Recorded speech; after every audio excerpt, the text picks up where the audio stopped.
Yo, now Alexander. Man, I'm happy to always see like the common people who instantly jump on that. I love instantly recognizing. This isn't supposed to be a long stream considering I have class in the morning tomorrow. So this is mainly just going to be me doing a mini update on all the things that's come up recently. And sup Shade, and just me letting you guys know on these things that I want to get done, and is almost plausible. Okay, first thing I want to get done is the PayPal thing. We are only $100 away from just being completely done with it, and then once we reach that goal, then I can just get rid of all the PayPal links and then just have anyone who still wants to support me just go to Patreon, and that's it. But that's it. Like as soon as we get $100, boom. Because how it works is that my mom transferred in $900. I'm about to put in 100 to make that 1,000. She's expecting to get another couple of extra finances later on.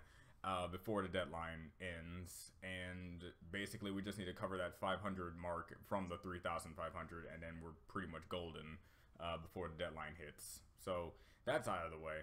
And this stream is basically either going to go on until, you know, all of you get too tired and need to go to school, or on a matter, hey, miraculous, or on a matter of the stream just starts going kaput like last stream. I don't really know what really happened last stream, considering that not many people were actually online, and it was just this area, I guess. But that's it. I cannot hear the live stream, but I appreciate it if you reacted to the final theory part 1 and 2. The final theory? Reacted to the final theory. What is the final theory part 1 and part 2? I know you said your computer's buggy, but I have no idea. Can you guys hear me? Because I don't entirely know. Again.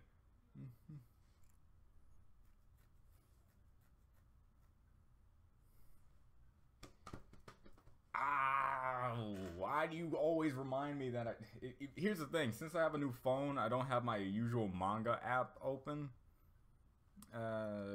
Okay, good.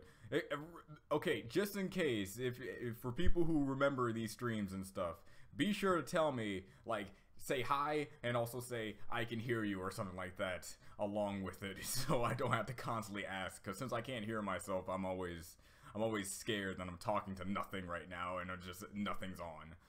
But you always, miraculous, you always tell me the thing I'm trying to do. But again, my phone, yeah, this is a new phone I got, and I forgot I keep not putting my usual manga app that I used to read manga on, and so I'm so behind, I guess, right now, since it's been like over 2 weeks or more. So, oh man, I'm sorry.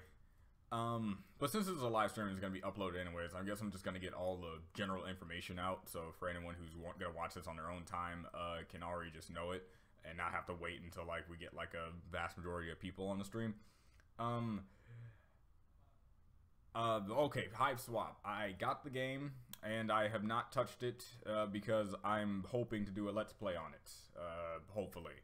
And this Let's Play that I'm hoping to do is probably going to come out somewhere during the weekday period of when I'm off of school and college, and I'm waiting for my next quarter to kick in. So that's basically basic information for those of you who are interested via title for that aspect. So this stream, I think this is one of the most randomly timed streams that I think I've ever had. At least the rest were kind of under the 10 o'clock range. And the Broadstar boy, yeah, you're very excited. Yeah, you are alive. I can definitely see you, buddy.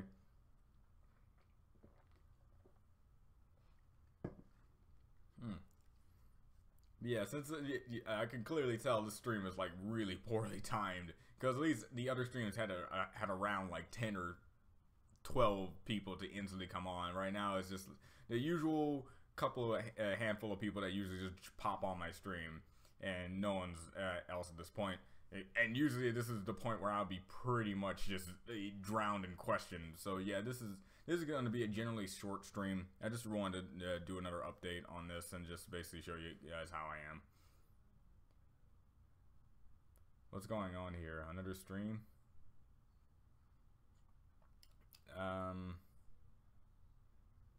Yeah, pretty much. Just another stream. Just I like doing these because again, I guess I had another bad day. Yeah, yeah, that's also a good idea. People do have school on these days, and I guess doing it on weekends would be the smarter idea, or on Friday. Yeah, this was a bad idea. I completely forgot. Since I'm in college, I kind of forgot the whole weekday. Oh yeah, most people still have like high school and other that sort of stuff. Even like standard college classes. So yeah, that this is my bad. Yeah. Favorite arc? Definitely the tournament arc just got beat by me, actually, by the current arc because of how, like, dramatic it's actually becoming. I like the structure of it. I like all the characters that are being introduced and toyed around with, really. But if I had to say, like, the rescue that one guy who is very explosive in his personality arc was pretty good. Deku versus Bakugo, who was pretty good. Yeah, it was. The first fight I didn't really count as a fight because I only count fights if one another person knock each other out in a certain way and is clear victor in that sense. But the actual fight between Deku and Bakugo was actually really good. I actually did not see the outcome coming, especially after what happened with Midoriya mid fight. So it's like, I have to before I checked. Favorite Quirk? One for all is definitely a favorite Quirk of mine because of how it's structured. It reminds me a lot of the power that I gave my main character in my original story, except it's a more broader scope on how it's used, and the general power output that it does is very different. Another one is just the creativity of how the explosive Quirk works. It's not just boom, he can make explosions. It's actually like explained. He sweats nitroglycerin and then he makes it explode. The only thing I gotta say is, and it's still like a problem to me unless you can explain it to me, Miraculous, why does Bakugo have gloves as on his person when his power mostly comes from sweating and nitro? How does that work? Does the sweat just come out of the whole little tiny holes on her? I'm confused. So I finally released a music video for her song in an MLP movie. Oh yeah, I did see that, but I didn't want to listen to it because I've already spoiled myself enough by watching the trailer. So I'm not gonna spoil myself of the one song. I can't wait of the one or possibly two songs that Sia is gonna sing in a movie. So I'll generously wait for that when the movie comes out. The Final Theory and Final Theory 2, the Color Brothers best as Esper is very unique. Okay, I might give that a watch. How do you feel about the ending of Ruby Volume 4? Very... at least it's not as, like, oh my god, terrifying as a certain other volume was, but I can say it does leave up to a lot of interpretation of what can go on. Josh, my roommate, was heavily implying that certain character, well, I guess I can say it since she didn't actually die, Nora was gonna die since Thor got killed like in a very interesting fashion, and how Nora represents Thor. I'm happy that he was wrong, or at least in the case of like you know what I mean. I'm just happy no one's died, at least, you know, as we know. A lot of people were on the brink or possible candidates to dying in that volume. It's funny to not be funny. One for all is a lot of maintenance. You need to be shape of all times. I'll stick with Bakugo's Quirk. No, actually, you really don't actually need to be in shape all the time because since it's been shown in the anime, I don't think this is a spoiler anymore, right? All Might said he was Quirkless, and so I'm interested on how he was inherited One for All. All for One. Why do I keep getting us too confused? One for all. For a One for All, you just need to learn how to use it to your best abilities. Make it yours. Midoriya's problem in the beginning is that he always thought it was just like this special technique that can only be used in these special situations, which was his problem. As soon as he learned how to distribute it throughout his entire body, You know how All Might can use One for All to enhance his strength from that skeletal guy into the All Might that we know? That's because of One for All. He does not have any other quirk that makes his muscles like that. And I don't believe it's just the injury that turned him into that thing. And it just, One for All just perks that thing back up. So as soon as Midoriya learns how to use One for All fully, you just learn about how to master it. Just like you would suck by using your explosions if you didn't really know how to really use it. So like, it's all about how you use your quirk. That's why I believe Midoriya, once he masters One for All, he's basically going to be top running for #1 hero. Because that's basically how it works. A Pyramus. Who is Sis? Sis? Did I say something about my sis, or are you talking to someone else in the chat? Rose Lips, I'm confused. I'm sure Bakugo explained it, but I may have to reread it. He probably did, and I probably didn't really listen to him. It's highly possible. To sum it up, it's a FNAF theory. And no wonder I barely know anything about it. I don't really go for FNAF theories, actually. Okay, first let me read your entire comment, because it's like, okay, I know it's been overdone. Yes, but it's so far off from MatPat and Smike's theories that I will, it'll blow your mind. Should know part 1 of FNAF and part 2 era, and part 2 was right before FNAF 4. Here's the thing, Sia. Sia is a singer. She is a very good singer. Some of her best songs is Chandelier and The Greatest. I'm a personal fan of her Thick Skin and Elastic Heart. And my other closet personal favorite, Feeling Good on a Wednesday, from South Park. I don't know if you guys know that song, but yes, Saya is the one who sung that. Saya pretended to be Lord from Randy Marsh. Pretending to be Lord, who is Lord. I mean, that's hilarious. What else can you want? But yeah, again, to answer your question, the Boaster Boy, still, FNAF theories in general, it could blow my mind. It can be, something I'm actually interested in. But I've never been, really attracted to theories. MatPats, at this point, has really, I used to have, a theory craze, but now I'm just kind of out of it. Which version of the My Hero Academia anime do you like better, sub or dub? Personally, I think the dub is better than the sub. It really depends. I think My Hero Academia, certain other gems of the anime universe, make it so that the dub is actually way better than the sub. Another personal favorite of mine is Tengen Toppa Gurren Lagann. That is another great dub to watch via anime. I think it's better than reading subs. But to answer your question, I think I like the dub too, a lot better. No, really, it's nothing like Yosa's theory is. I know I'm pretty sure it does. It's nothing like MatPat. Don't hate on MatPat. I'm actually a MatPat fan, and I look past anything the negative toward. He's a guy who's doing YouTube things. Until I get definitive proof that he's corrupt, I'm not gonna really call it corrupt. He almost got me with the fidget spinner thing, but trust me, I look into good in anything at this point. Both of some of the double of Academia, yeah, they are really good. Yeah, Delta been a sub for 2 years, and was wondering if you're taking reaction requests or are you already booked? I've been pretty much booked since the start of my first stream from how many people told me to react to certain things, and right now I'm afraid I might have forgotten 2 of them or 3 of them. So I'm already on the fence here, and I really need to learn how to just put up a little notebook here with me. So I know what to write down and to be sure to at least check out at some point. So you can still post it out and see if I can remember it, but trust me, sooner or later I'll make a stream just saying, okay, give me your reaction requests, and I'll write them all down. Will you ever do reactions or gameplay on streams? That's just if I know what I'm doing, because right now I'm trying to still figure out how I'm actually gonna record my current Let's Play that I'm trying to do with HIVESWAP. So until I understand the intricate nuances that is recording the screen and recording myself at the same time, I know I did it with Undertale, but that was a thing of the moment. And by the way, I had help from William. This is me by myself now. So yeah, you're gonna have to give me a minute on that. Just Google Blackfoot Ferret, the guy who made it, and look in the channel.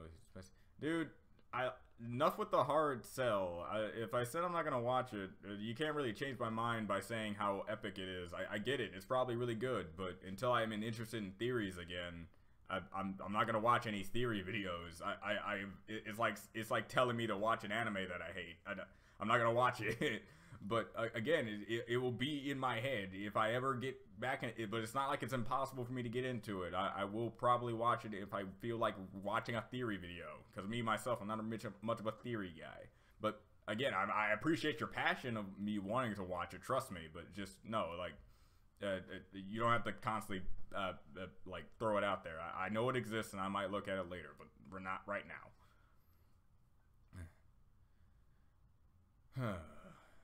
Oh, dang. Wow, I prefer the sub here. It's just love Bakugo's Japanese voice. Yes, there's a lot of good things and bad things, or good semi-par things for each of the series in both their sub and dub forms. I like All Might because in the dub, because it's like it's so appropriate. And some of the Japanese voice actors captivate the characters a little bit better than the American voice actors, but you can't really balance out between the two. But if I had to choose, I think I would watch the dub version. What do you think of Momo Creati from... I don't know. Again, when it comes to pairings, I'm kind of skeptical on a lot of things. Gotta get a rain check. Also, side note, always love your hair. Yeah. Sooner or later, it's gonna be gone, and people are gonna be upset. But it's here to stay for now. What about the Steven Universe theories? Again, have not watched many theories. I think the only theories that I've ever watched, because I was with friends at the time, was who killed Pink Diamond, and then people said Pearl, and then I just went on a tangent. I'm just like, why instantly Pearl? Out of all the gems, Pearl. I would sooner think Steven himself shattered Pink Diamond. A person who didn't even exist at the time would shatter Pink Diamond before Pearl. That's how much I don't believe Pearl did it. Opinions on Sonic Force? Looks good. Really good. Shadow, yep, it lives on. It still lives on. Fair enough. What a minute there is. Oh man, listen where you told me the time period. Yeah, I'm barely finding time just to sit down and watch the latest MLP reaction. The only reason why I'm doing a stream is because these guys are really talking up a story in the background, and I don't want them to cloud up the audio. So that's why I'm just doing the stream, just to give you guys something for the day. What do you think is the traitor in My Hero Academia? I believe the theory that the traitor is Toru, Invisible Girl. There's a lot of things pointing to the Invisible Girl over there. There's many things. I think I saw one of them at the time, but I kind of like half saw it, and I believe it. She's the only character that didn't really get like that shining moment. The belly button laser dude and Mr. Grape throw his sticky balls all over the place guy had epic moments during their time, but not her, which is odd.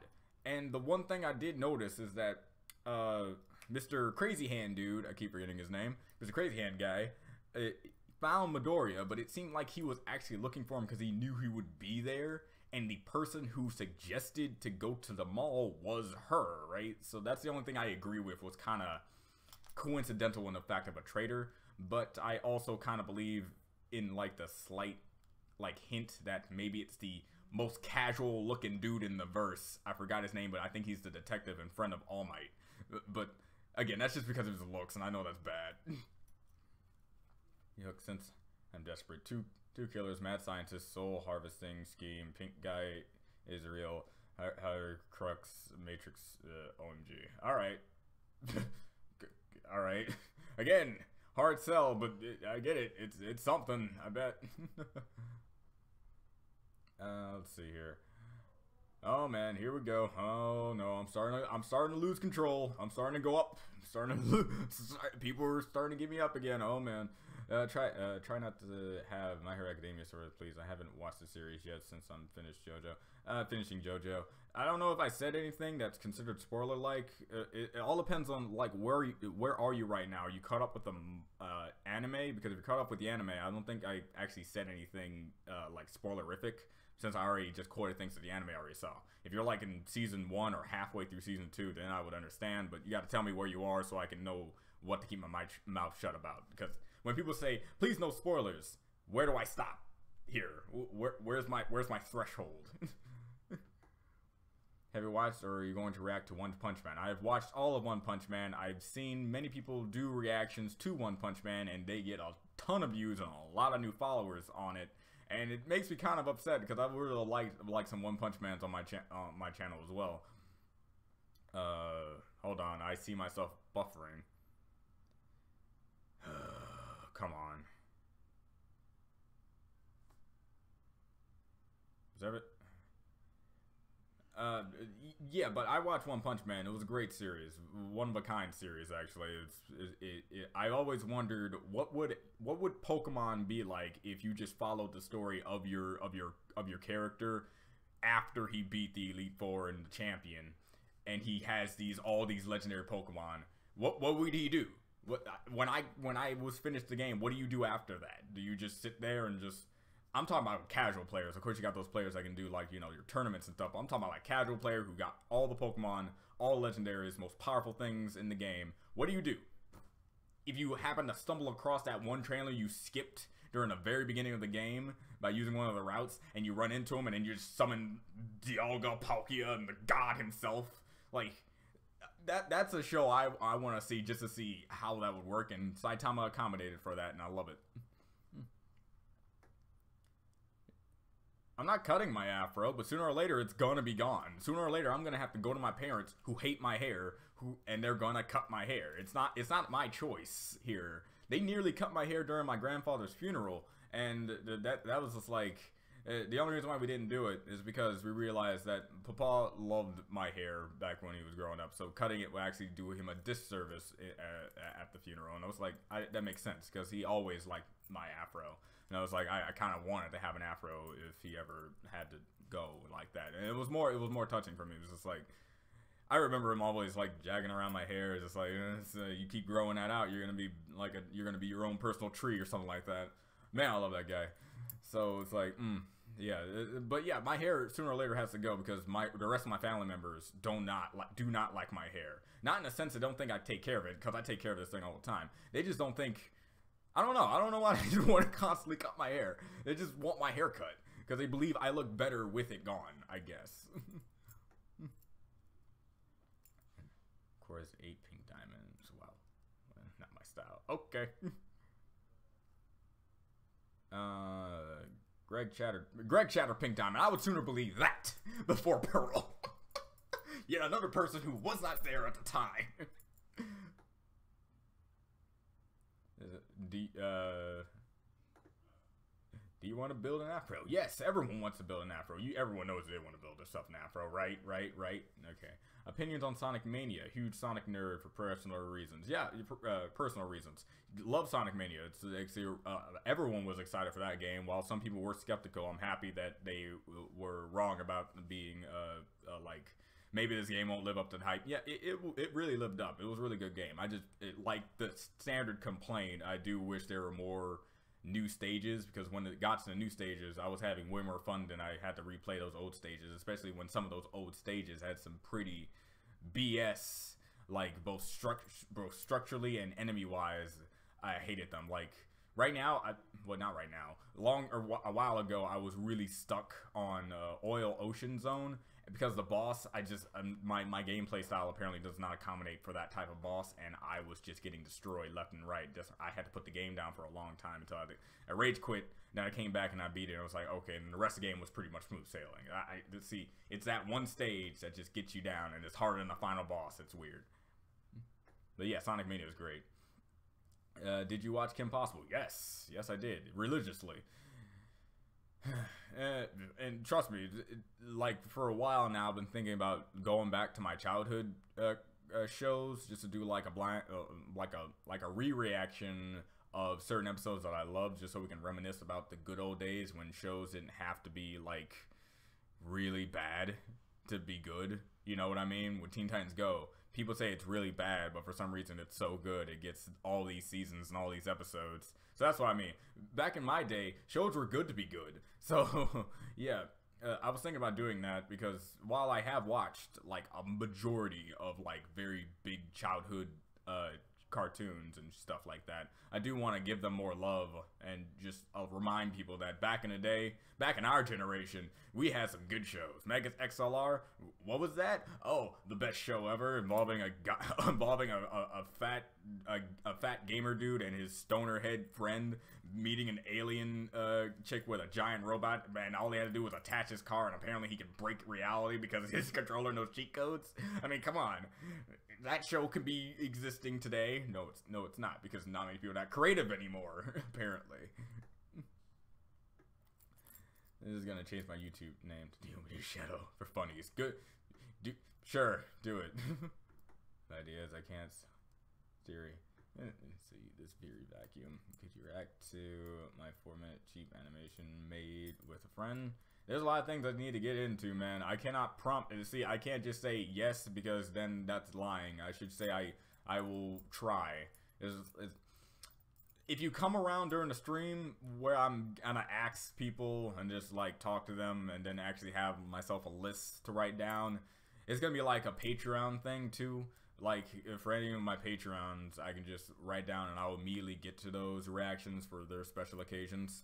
Because last time when I made a Patreon, I said I'll react to anything you put into. When someone gave me a request, I was unable to get to it like in a very fast pace or at all because of all the different other stuff that I was trying to get into and stuff like that. So doing it in a stream, getting it instantaneously, and then probably ending the stream and getting started on them will be a better course for me, because that just gives me more priority and less like a hassle. Because if I have time to do this stream, I at least have time to do reactions.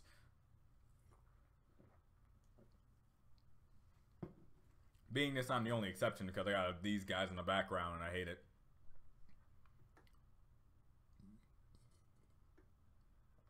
Brody and Max Part 1.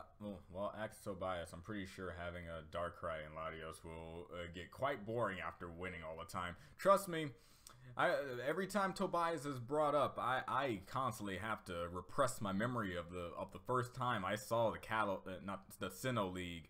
And I was really expecting Ash to actually win this one. Like, really expecting. And I'm hearing this Tobias guy. I'm like, oh my god, Ash is gonna fight a guy with a Darkrai in the finals. Nope. He fought him in the semifinals, and the Darkrai nearly wiped out all of his team. I was losing hope fast. And then, you know what happened. You use man, it's in my head. I'm not good with Pokemon names, especially when Sceptile broke out, took him out, then Pikachu. You gotta give Ash this. At least we didn't go down without a fight. I love that. I just wanted to know what the rest of his team was, because it was just all straight legendaries. I would have been ticked off, like, really. Like, Ash at that moment was Tobias's Boros. Like, he put up a better fight than anyone else did during that entire thing, and I'm pretty sure I can agree. Pretty sure you guys can agree with me on that. Crossover with Dan and Carcat. See, that's one of the main things I thought of when I think I even said that once or twice in my Dan versus reaction. It's like Dan is just Carcat but a human. So like that's it. That's just it. The reason they say Pearl is because Rose's sword can't shatter, but Blue Diamond says it was a sword, and Pearl is the only other sword user. Pearl can get carried away and it's been. Are you joking? Do you expect the sword that was used to stab her? You think the sword that she used to fight what you're telling me is, you're telling me the sword she used to fight her hologram is a better sword than Rose's sword. A thing that was made by Bismuth herself, that was specifically made to really take out the physical body of a gem. Which in general, I think any sharp object can pretty much go through the body of a gem if you slice it good enough with no matter the material, as long as it's good enough. You're telling me that sword took out Pink Diamond. Do you know how big Pink Diamond is? And do you know how small compared to Pink Diamond Pearl is? Are you joking? Like, that's my problem with this theory, is that there's so many different variables that you have to counteract with me on this. It's like Phoenix Wright. You gotta show me more proof than just, oh, she's the only other sword user. I'm pretty sure anyone can pick up a random weapon and throw it at her and probably just have as much of a motivation to kill her than Pearl would. What's Pearl's motive, actually? Get carried away? Get carried away on what? oh my god, if people are gonna debate me on this, debate me now, because right now I'm in the mood. If you want, I can send you the theory video there to discuss the evidence of Invisible Girl being a traitor. Don't worry, man. Again, with theories, I'm not a theory video in mood right now, okay? I'm not. I appreciate it, but trust me, if I'm interested in these things, I'll look it up myself. Right now, like, requesting a theory video is like requesting things that just, like, may interest me. Right now, it just doesn't. Like, right now, I'm not in a theory mood. I'm not in the mood to think about shows at the moment, or games in a more spectacular light. Which is funny, because I'm about to play HIVESWAP, which will basically be cluttered with Homestuck-related material that may or may not be connected to the actual universe itself. Because I already saw one screenshot, and I look and I see a couple, and the dad kind of looks like John. So I'm already kind of getting in a sense of theories here. All right. You ever do nostalgia reactions? Can you do Danny Phantom or Ben 10? Are you joking? Those were one of my top lists of doing. Like, anything from the past that you know was good was probably on the list. Ben 10, Danny Phantom, I think. Yeah, Ben 10, Danny Phantom, the OG Fairly Odd Parents, a lot of other shows too. Megas XLR definitely up there too. Johnny Bravo, I Am Weasel, maybe one episode of Cow and Chicken, even though I wasn't really a big fan of that, but it was a better show than a lot of other shows we have today, I can tell you that much, shockingly. Ren and Stimpy, those great shows that bridge the gap between what they can get away with on television and what current TV shows are too scared to do, and I hate that. Okay. Back in our day, quality was more important than quantity. Thank you. Yes, that's exactly it. Yeah. And Steven Universe kind of accommodates for that quality over quantity thing. Even though it takes them a long time to get new episodes out, when they come out, they're really good. At least in the sense that if you think they're worth the wait. Because thanks to my low attention span, I'm able to do a lot of other things and wait for Steven Universe and not have to be biding my time with theories and other stuff. And just wait until the official things come out. My battery's low. Alright, see you later, Dr. Jester. Well, it's not like there's a lack of quality kids shows these days. No, it's not definitely a lack. It's definitely, but it's definitely not a majority. I can say that much. Like if I have to go, it used to be in the past. Off the top of my head, you got Pop-Up Girls, Kim Possible, OG when SpongeBob was really good, Fairly Odd Parents when it was really good. These shows just popped inside my head when someone asked me, "Hey, what's a good show to watch?" Nowadays, it's like Steven Universe, Adventure Time, regular show.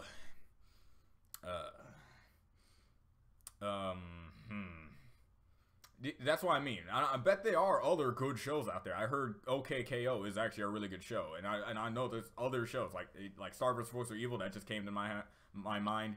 All these shows, other shows are probably good, but unless, and I know I'm not gonna count Rick and Morty or like those other shows. I'm talking like good kid shows that actually could have been good for adults too, despite them being kid shows. You know, that's what I mean. It's like, used to come off the top of my head. Now I can only come up with like 5 and then have to really think about it.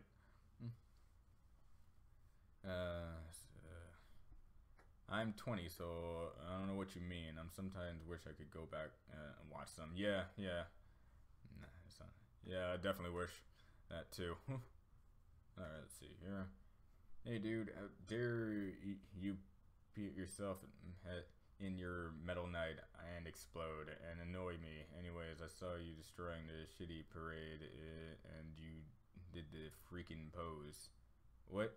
I'm kind of confused, so I don't know exactly what you're talking about. Just imagine Dan with a stand that looks like Carcat. Yes, that's too appropriate, actually. I think the world might explode if that ever actually happens in real life.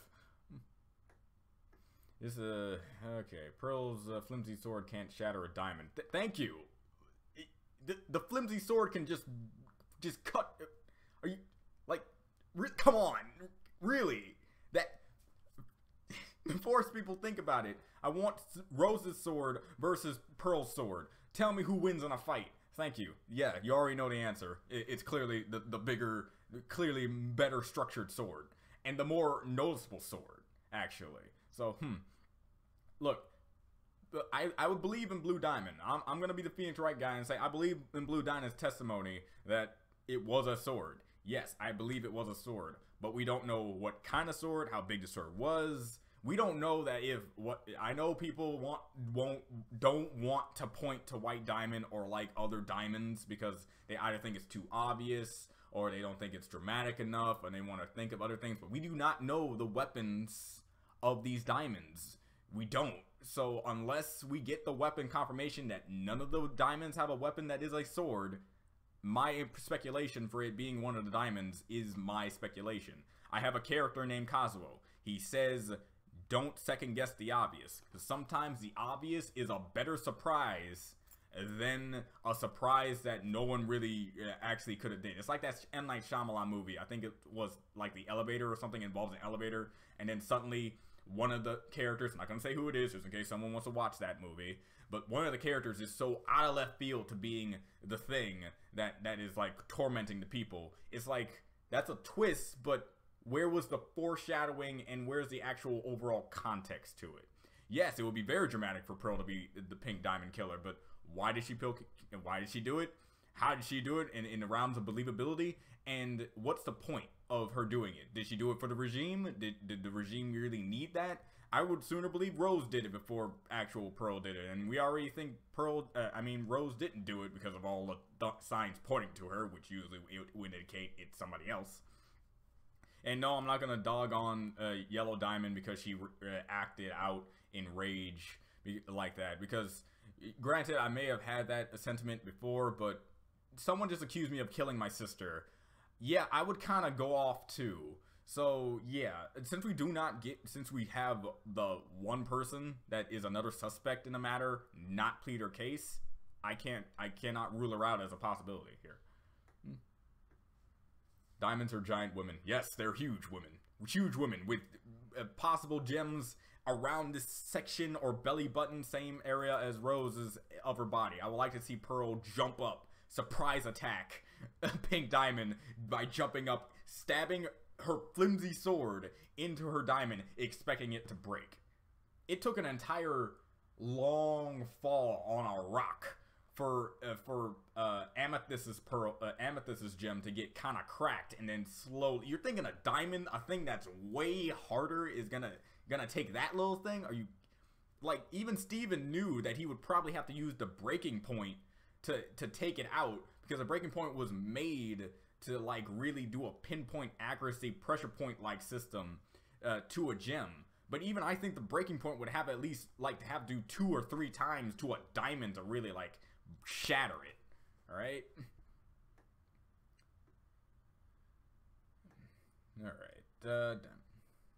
But Bismuth said the sword couldn't shatter gems, which he hated. Yes, that's exactly it. The sword cannot shatter gems. She did. She's done. Like, that's it. That case closed. She can't shatter if she can't shatter a standard gem, she can't shatter a diamond. Diamonds are way harder. Pearl rant is best rant. Thank you. I love my rants. Pearl's motive is Rose and Earth. What is... You need to tell me what Pink Diamond was like. Unless Pink Diamond is confirmed evil as just as much as, let's say, Yellow Diamond, who just does what she does for the sake of doing it. And unlike Blue Diamond, who goes to Earth to mourn the death of her sister, instead of eradicating everyone that she sees, actually picks up a human and says, I'm gonna throw you in my sister's zoo. Right now, the evidence points to Pink Diamond be a more kind and compassionate person than many of the other diamonds, even in terms of Blue Diamond. Because she probably knew. My theory for her is that she probably knew what they're doing to the planet is going to destroy it, thus making all the life on the planet die. What do we do at zoos on our planet? We take endangered or probably like very rare species, or the species that we can get our hands on, take care of them, have them to breed in their own sense of the matter, just so we can keep them preserved for the sake of the future. Not just so we can look at them in cages. No, there's also an underlying definition of zoos. Alright? Underlying reason zoos exist. So, for my theory for Pink Diamond, she brought those humans in her zoo just so she can protect them and have them still live throughout the fact that their planet was going to get destroyed. Pearl may have a motive to say, Rose, I'm gonna take out Pink Diamond, but you're still dodging the question of how can she do it? Cool. How can she do it? Okay, I admit, the motive can be for Rose. Who cares? How did she do it? Go for it. Prove me wrong. Hey dude, how dare you? I still don't get what this comment is. I don't know if it's a troll thing. Even if it is, I really don't care. When it comes to trolls things, I just do this thing, calling a scroll down and just go to people who actually want to have answers to their questions. She has gotten carried away in both Space Race and Cry for Help. Yes, but those are very minuscule compared to shattering a diamond that's considered to be a ruler and a somewhat pseudo-god to their people. In Space Race, she was really determined to give back to Homeworld or something like that. I forgot that episode. The episode really flakes on me. But yeah, she put Steven's life in danger because she goes overboard on that matter. But guess what she did? She controlled herself and she got a hold of herself. Look at that. And especially for Cry for Help. If Cry for Help is the same thing I'm thinking of, where she kind of just like went off and almost let Steven nearly fall to his death and she had to climb up vines and stuff, if that's the same episode, again, she was confused. And it's all because Rose was gone. Okay, theory. Rose got captured by Pink Diamond and was held for ransom. Pearl gets angry and then goes overboard and kills Pink Diamond.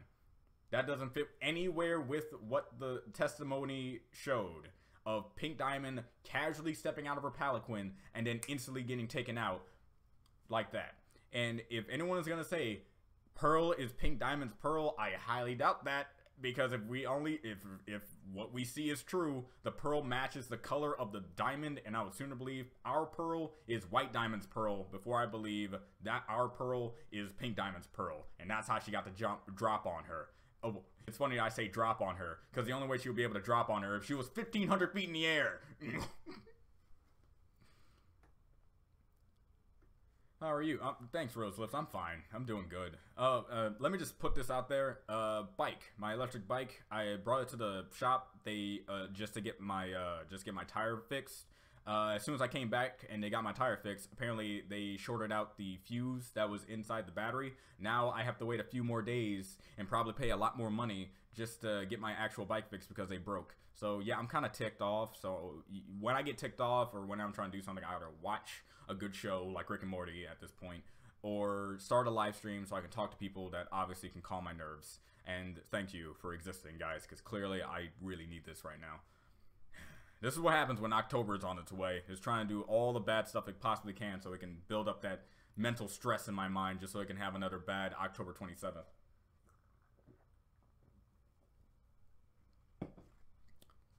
Some may say the amounts of Coke that I drink is also a problem of this, but I'm addicted. I cannot stop. Let's see here. Whew. Let's see here.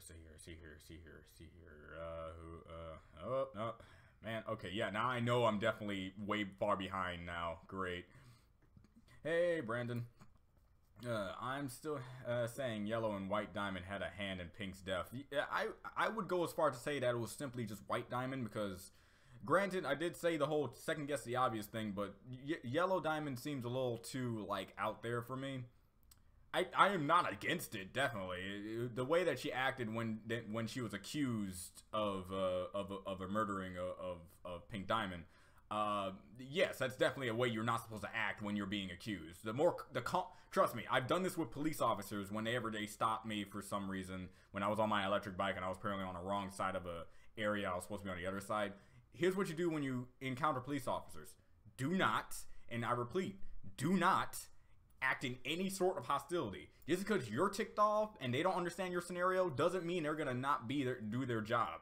All right. The calmer you are, the faster you actually get away from them. I have done this many a time. So in Yellow's case, if she acted kind of like what Blue Diamond was, and I was just shocked and appalled that the Zircon even mentioned that instead of even her own Zircon who was for her even took her out too. Yes, that's definitely suspicious. But since I know nothing about White Diamond, my only suspicion of her that she probably had something to do with it, unless we get her personality, unless we know what she does, unless we know more about her, that point still stands. Got my name. I hate you so much. I hate you so much. Do you want to build a shop? Come on, really? You really had to do that.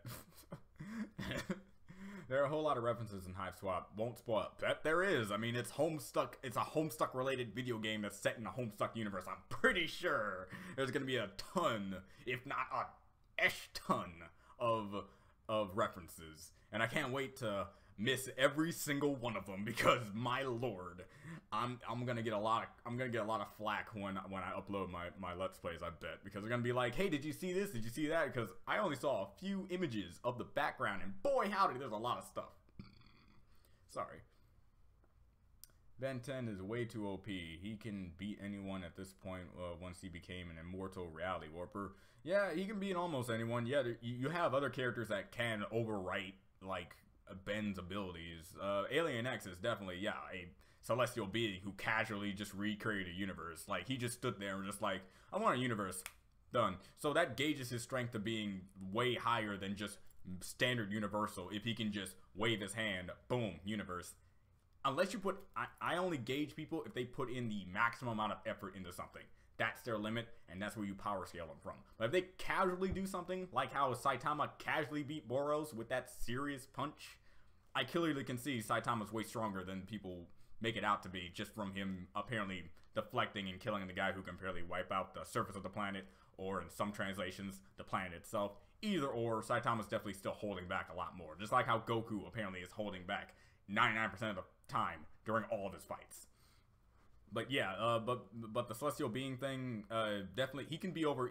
I know some people who can take out Ben, despite this whole failsafe thing. Despite him, they can. It all depends on what character you throw his way. I know a few characters in my head right now that can take Ben out. But you're not wrong. Ben is definitely stupid OP.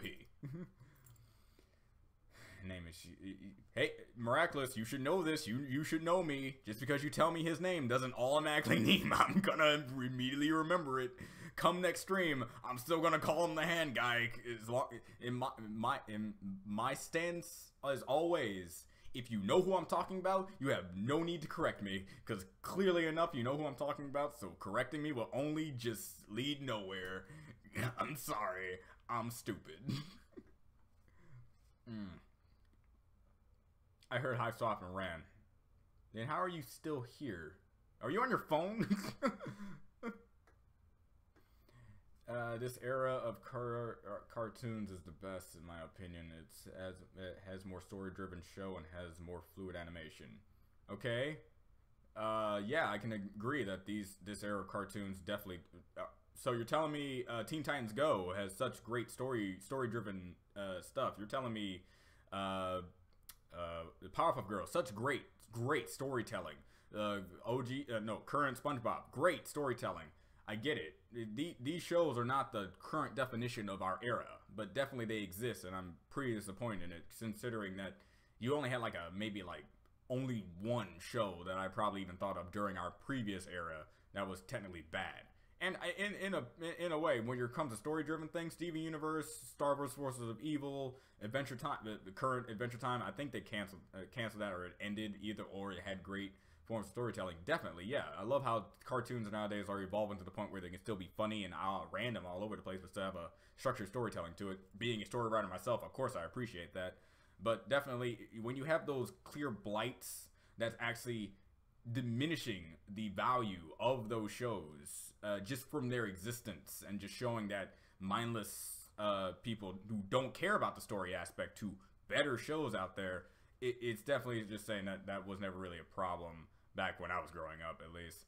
Or who knows, maybe if I talked to adults during that time, they would probably complain on the fact there is no storytelling in those shows. So Danny Phantom was Danny Phantom, Kim Possible, and a lot of other shows I could probably think of, even Megas XLR, still had very good story-driven motives to them. And to tell you the truth, yeah, you're right about this current era, but don't diss the previous era. It did have some shows with very good, compelling story arcs put into them. So, yeah.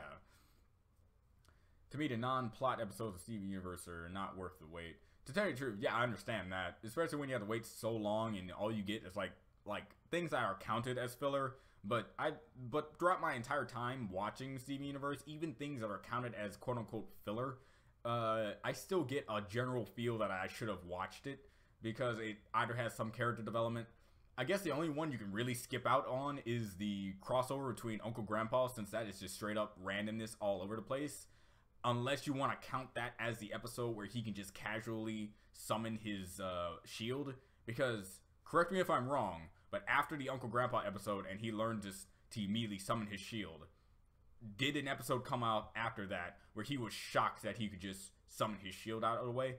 That's what confused me. So tell me the episode where he just, woo, look at me, I can just do my shield, I can't believe it. Man, this is surprising, like how they did in Uncle Grandpa. That's what I mean. Blue Diamond did say it was a sword, but that was only after Steven gave a name for the weapon. She might have just assumed it was a sword because of the weapon's name. Alright, I need to read that again because I'm trying to fully process it. I know you probably said it really correctly, but my mind is still kind of... Okay, Blue Diamond said it was a sword, but that was only after Steven gave a name for the weapon. She might have just assumed it was a sword because of the weapon's name. Now, granted, I do believe you. How would Blue Diamond know of the breaking point if the breaking point was never used in the war times because Rose stopped the breaking point for even becoming a thing?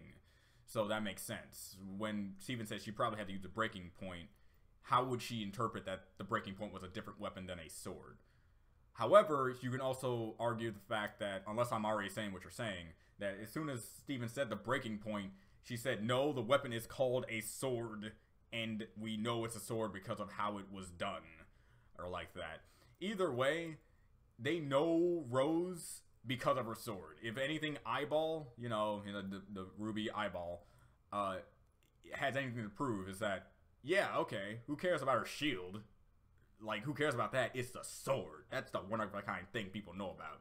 And people want to dog on One Eye, saying that she's not a credible source because she has one eye and stuff like that, but I get it. But for me, she has no reason to actually misinterpret something in my eye. So, if you could kind of explain that a little bit better, I would appreciate it, but hopefully I got what you were trying to say right. The golden age of cartoons are dying. I need to become a cartoonist. I would like that. I would like to see what you can bring to the table, because right now I'm trying to make a story of my own, and right now I'm not really in the morale point of view, saying that that's going to be a success, but definitely knows. In a death battle, Dan versus Trevor debate. Dan versus Trevor. Trevor from Grand Theft Auto 5? That's his name, right? I haven't played Grand Theft Auto 5 in a long time, so sorry if I'm not remembering him completely. But Dan. Trevor's done some crazy stuff, but Dan has done crazier. And he can do even crazier than he already did if he didn't have his show canceled due to unexplained reasons. You're talking about a guy in the beginning of season 3 was about to nuke the planet because some squirrels ticked him off. A family of squirrels ticked him off. Trevor, the craziest thing I saw Trevor do in my random playings of Grand Theft Auto is apparently land up on an island in his underwear with a whole bunch of people dead, him covered in blood. That's crazy, but nuking the planet because a family of squirrels ticked him off. Think about that.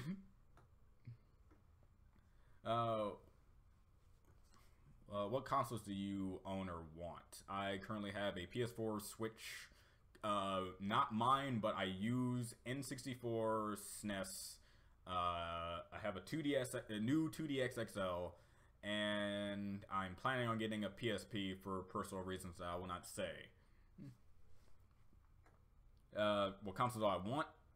There's really no consoles that I want at this point. I used to want a Nintendo Switch until I got one, so I'm pretty okay with that. I've never been much of an Xbox guy, mostly because they barely have any games that I actually feel warranted to play. If I want to watch if I want Halo for its story, I would just watch a Let's Play of it online instead of just buying an entire system for one game. That's never a good thing to do. what cons? Okay. Favorite character design from My Hero Academia: hero and or villain. Stain. Stain it definitely stands out for me for story for his overall design. I love that. He seems pretty. He seems like a cross between a Ninja Turtle and that Shanks guy from that Shanks game that no one played. So yeah, I like his design. He's very open like that. I was gonna say Todoroki, but then I realized he's just Zuko, and so I was like, okay, no, never mind. But like for other like heroes, when it comes to when they have their outfit on, I do like what's his name? I forgot his name. So until I come up with a name again, I'll tell you. Know who shatters Pink Diamond? For all we know, it could be Rebecca Sugar who shattered her. I'm not against that. I'm not against that. But I highly doubt they'll keep it up in the air to the point where no one will know, and at the end of the series, we'll never find out. I don't think it's going to be that kind of show. I think we will know at some point, but just theorizing about it is not going to get us anywhere until we actually see it in the show. Even if you get bragging rights for getting it right, does it really count? Really? Sarah's costume is really cool. Yes, okay, Sarah, yes. Okay, thank you. Wow, oh man, who would have thought? Yeah, Saros. I like his costume, it's very good. Hawkmoth is Gabriel's arrest in a nutshell. Yeah, I agree with that. Sure. Rose's sword can't shatter gems. Yeah, it can't. I know. Rose's sword can't shatter gems, which business made. Yes. How do you know? In what episode did Pearl's sword shatter any gem? The only point that sword has caused damage to another is in 2 occasions that I can come up with. The first occasion is when her hologram stabbed her through the chest, not the head, and her fights with Connie when training her how to treat a sword. And if you're gonna scale Connie to diamond level, no, that's not a thing. So and plus you're telling me Bismuth, the same Bismuth who instantly enhanced all 3 of their weapons in the episode that she was introduced in, is a worse smith than the sword that Pearl has, which I do not know who made. For all we know, it probably is still Bismuth. But in the end, we already know that. Another thing is, I don't know why people think it's Pearl. She may be efficient with a sword, but her standard weapon is a spear. Is it not? So why instantly jump to Pearl because she's good with a sword, but her base weapon is a spear? I'll never understand that. It's like saying, oh man, it's like saying, the person who killed this person didn't really look like themselves. They were kind of different looking. And just getting off that, it's like, who is a person who's commonly known to make themselves look like something, but they're definitely different looking? Oh, it was probably Amethyst, because she constantly used her shapeshifting abilities. So since they look kind of different, clearly she shapeshifted into that person and killed them with a rock, because clearly her whip was not good enough. Okay, I can instantly debunk these things instantaneously with my own personal gripes with other people's opinions on the same matter. It's like, if I'm making it sound stupid, it's because this sounds stupid to me. Hello, what are we talking about? Random stuff, mostly Steven Universe and Pearl's apparent upbringing of being a Diamond Slayer. Pearl can probably shatter regular low-class gems. I would not doubt that. Her sword, while small, is very pinpoint accurate, but I don't think it's pinpoint accurate enough to have enough strength of her own to shatter a diamond. But standard gems, like let's say she points the sword at Amethyst's chest and instantly thrusts it into it, I believe she will be able to crack that gem. That is a possibility that I can see happening instantaneously. But somehow finding a way to get to the gem part of a diamond, have enough force to jam her sword into that diamond and having it shatter, not crack, not having it then crack over time, instantly a diamond. A huge diamond. I would get, it was like small. We're talking like a huge diamond. The only other time and this is another show, I remember Jimmy Neutron when they accidentally went all the way back into the past, and they had to have this T-Rex jam his head into a, I think it was a diamond or some type of crystal, but I think it was heavily implied to be a diamond. It took a T-Rex running full force to shatter that type of thing, and you're telling me a tiny dinky little sword from a very easily can be said not a well-built character is gonna shatter a diamond? Surprise attack a diamond, that is. This wasn't a battle that she just got the other hand on. This was a surprise attack. No. But not diamonds. Gems versus trolls. Trolls. If we're going like every gem at their current state, Friska in and of herself can probably take out most of like the like solo most of the verse of Steven Universe, considering that her god tier is luck based. She can zap the luck away from others. She went head on with Jack, a person who can just open up his hand and then boom, your universe is destroyed because Red Miles is overpowered. And we're talking like her ancestor state that she does with enough luck to get all of the things in an 8 and 8 and all of her dice in an 8 row. Yeah, she can solo the verse. They have some very powerful Steven Universe characters, but until they reach God tier, which I hope they get to at some point, because I would love to see what they look like that. I'm joking. But yeah, definitely. I think the trolls are way more powerful. If we're talking like base level, then that's a better fight. But we're also going on the matter of these characters who also fought this giant thing. If you go on the Oculus, man, I forgot the name of the song, but you know, the fan-made thing, they definitely know how to take on their creatures and like, be very outnumbered in the matter. So it will be a fight, but I do think the trolls might come out on top because of their versatility. And they also, Garnet will be like, we have a Sugalet, and then the trolls will be like, we got a Gamzee. Lucid Dream, see if you can crack this code. My money is on the trolls, yeah. If Pearl Sword could shatter gems easily, then what's the point of the breaking point? That is another good question. If Bismuth knew of all the gems in the war, so you're telling me that Bismuth did not say, hey Pearl, I'm gonna make more swords like your sword because they can just shatter diamonds. I'm gonna make more swords I can pinpoint accurately, just take them out. Because I honestly still think the breaking point is a pretty weapon.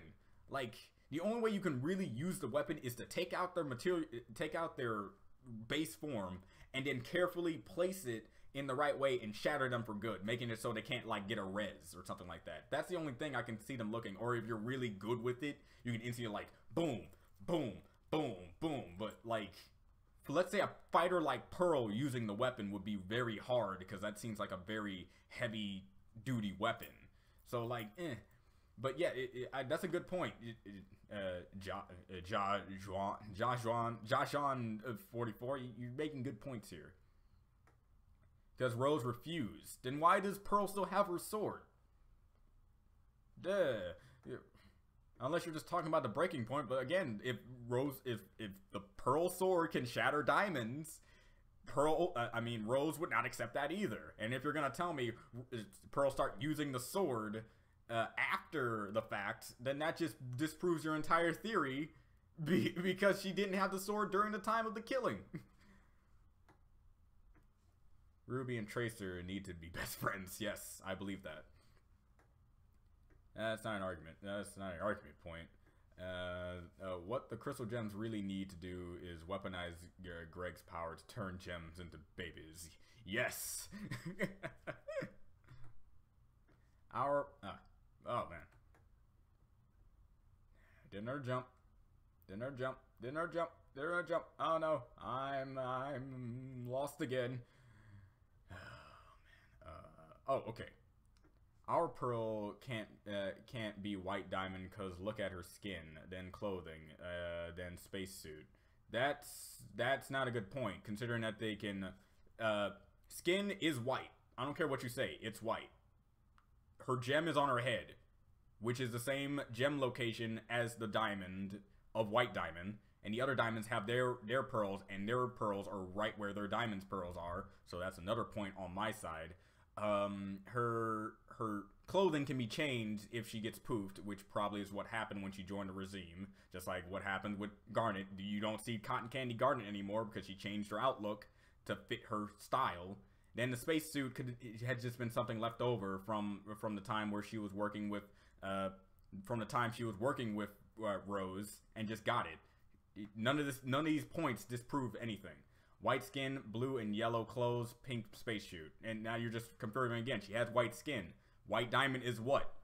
I'm gonna let you answer that because it's too obvious. Blue and yellow clothes, again, change their outlook. The way we go, Cotton Candy Garnet no longer exists because we have regular Garnet. And pink spacesuit, remnants of what she could have got from the war. None of these points disprove anything that what I just said.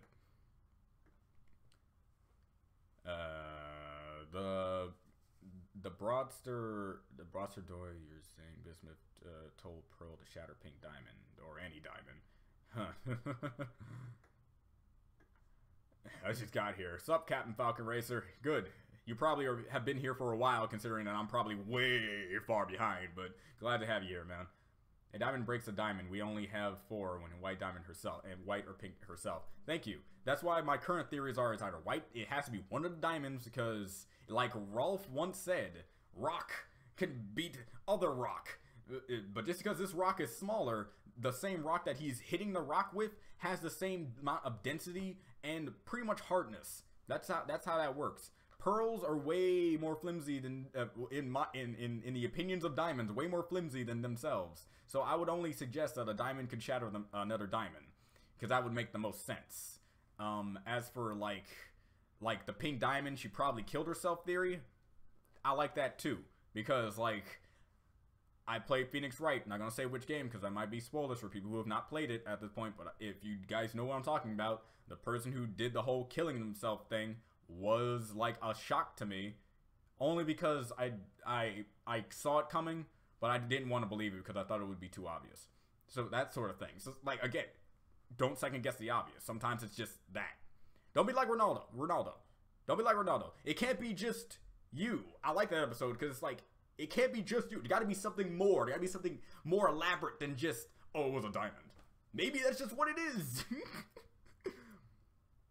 Which Homestuck girl would you date? I would probably date if we're going with girl, like as in human, probably Jade, because Jade was like my age. Definitely go out with her. But if we're talking like girl in general, though, I think I might die after the first date. Friska. It was recommended from Rick and Morty video. Your stream. Oh, really?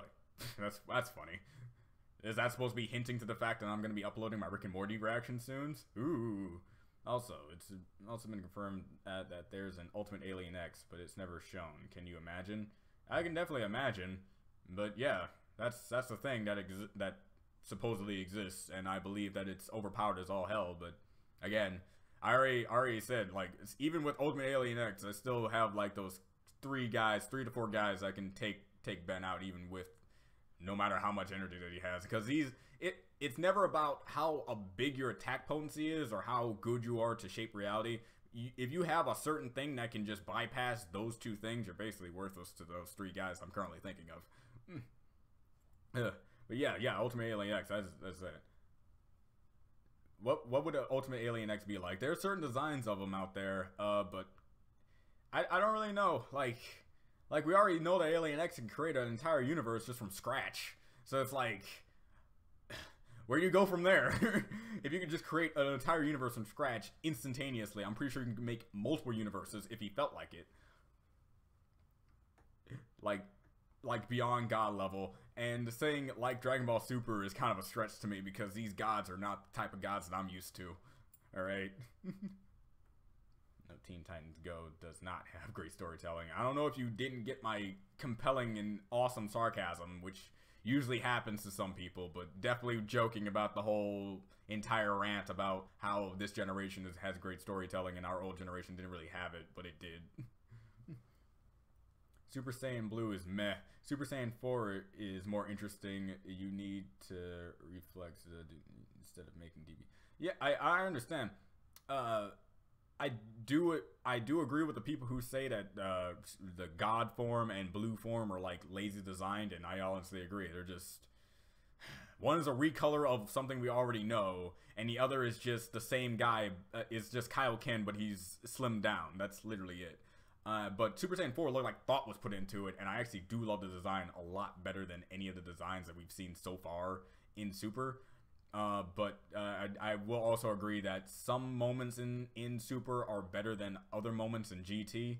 But to me, I don't count either of them as canon.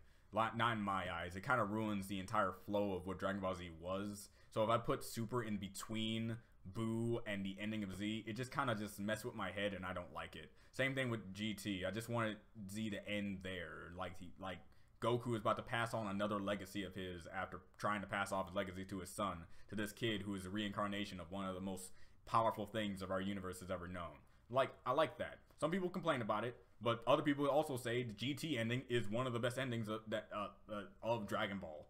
So, like, there are some good things, and these things are called bad.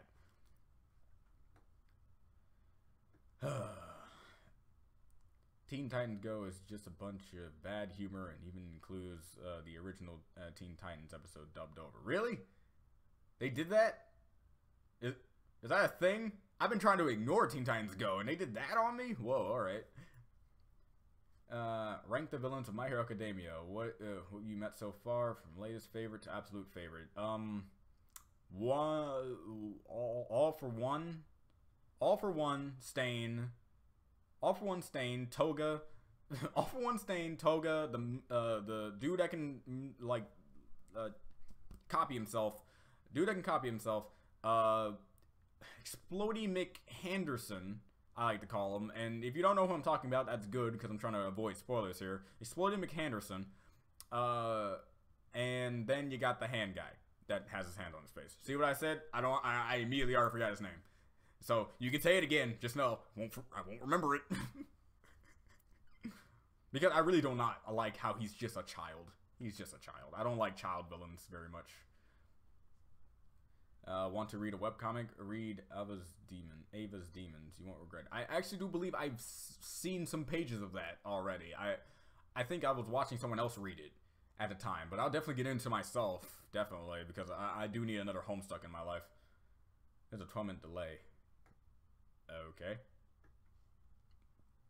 A 12-minute delay, do you mean like in forms of me answering questions or in the form of the stream? Because I'm pretty sure the first one is wrong, because I am recognizing my movements that I'm doing right now, and it's only been like 12 to 15 minutes. Wow, minutes. Wow, yeah, me saying minutes now, seconds. So it's like, yeah.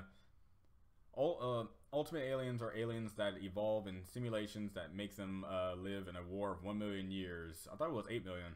Whatever. 1 million's fine. What would a god be like evolve into? They fought for and survived for 4 million.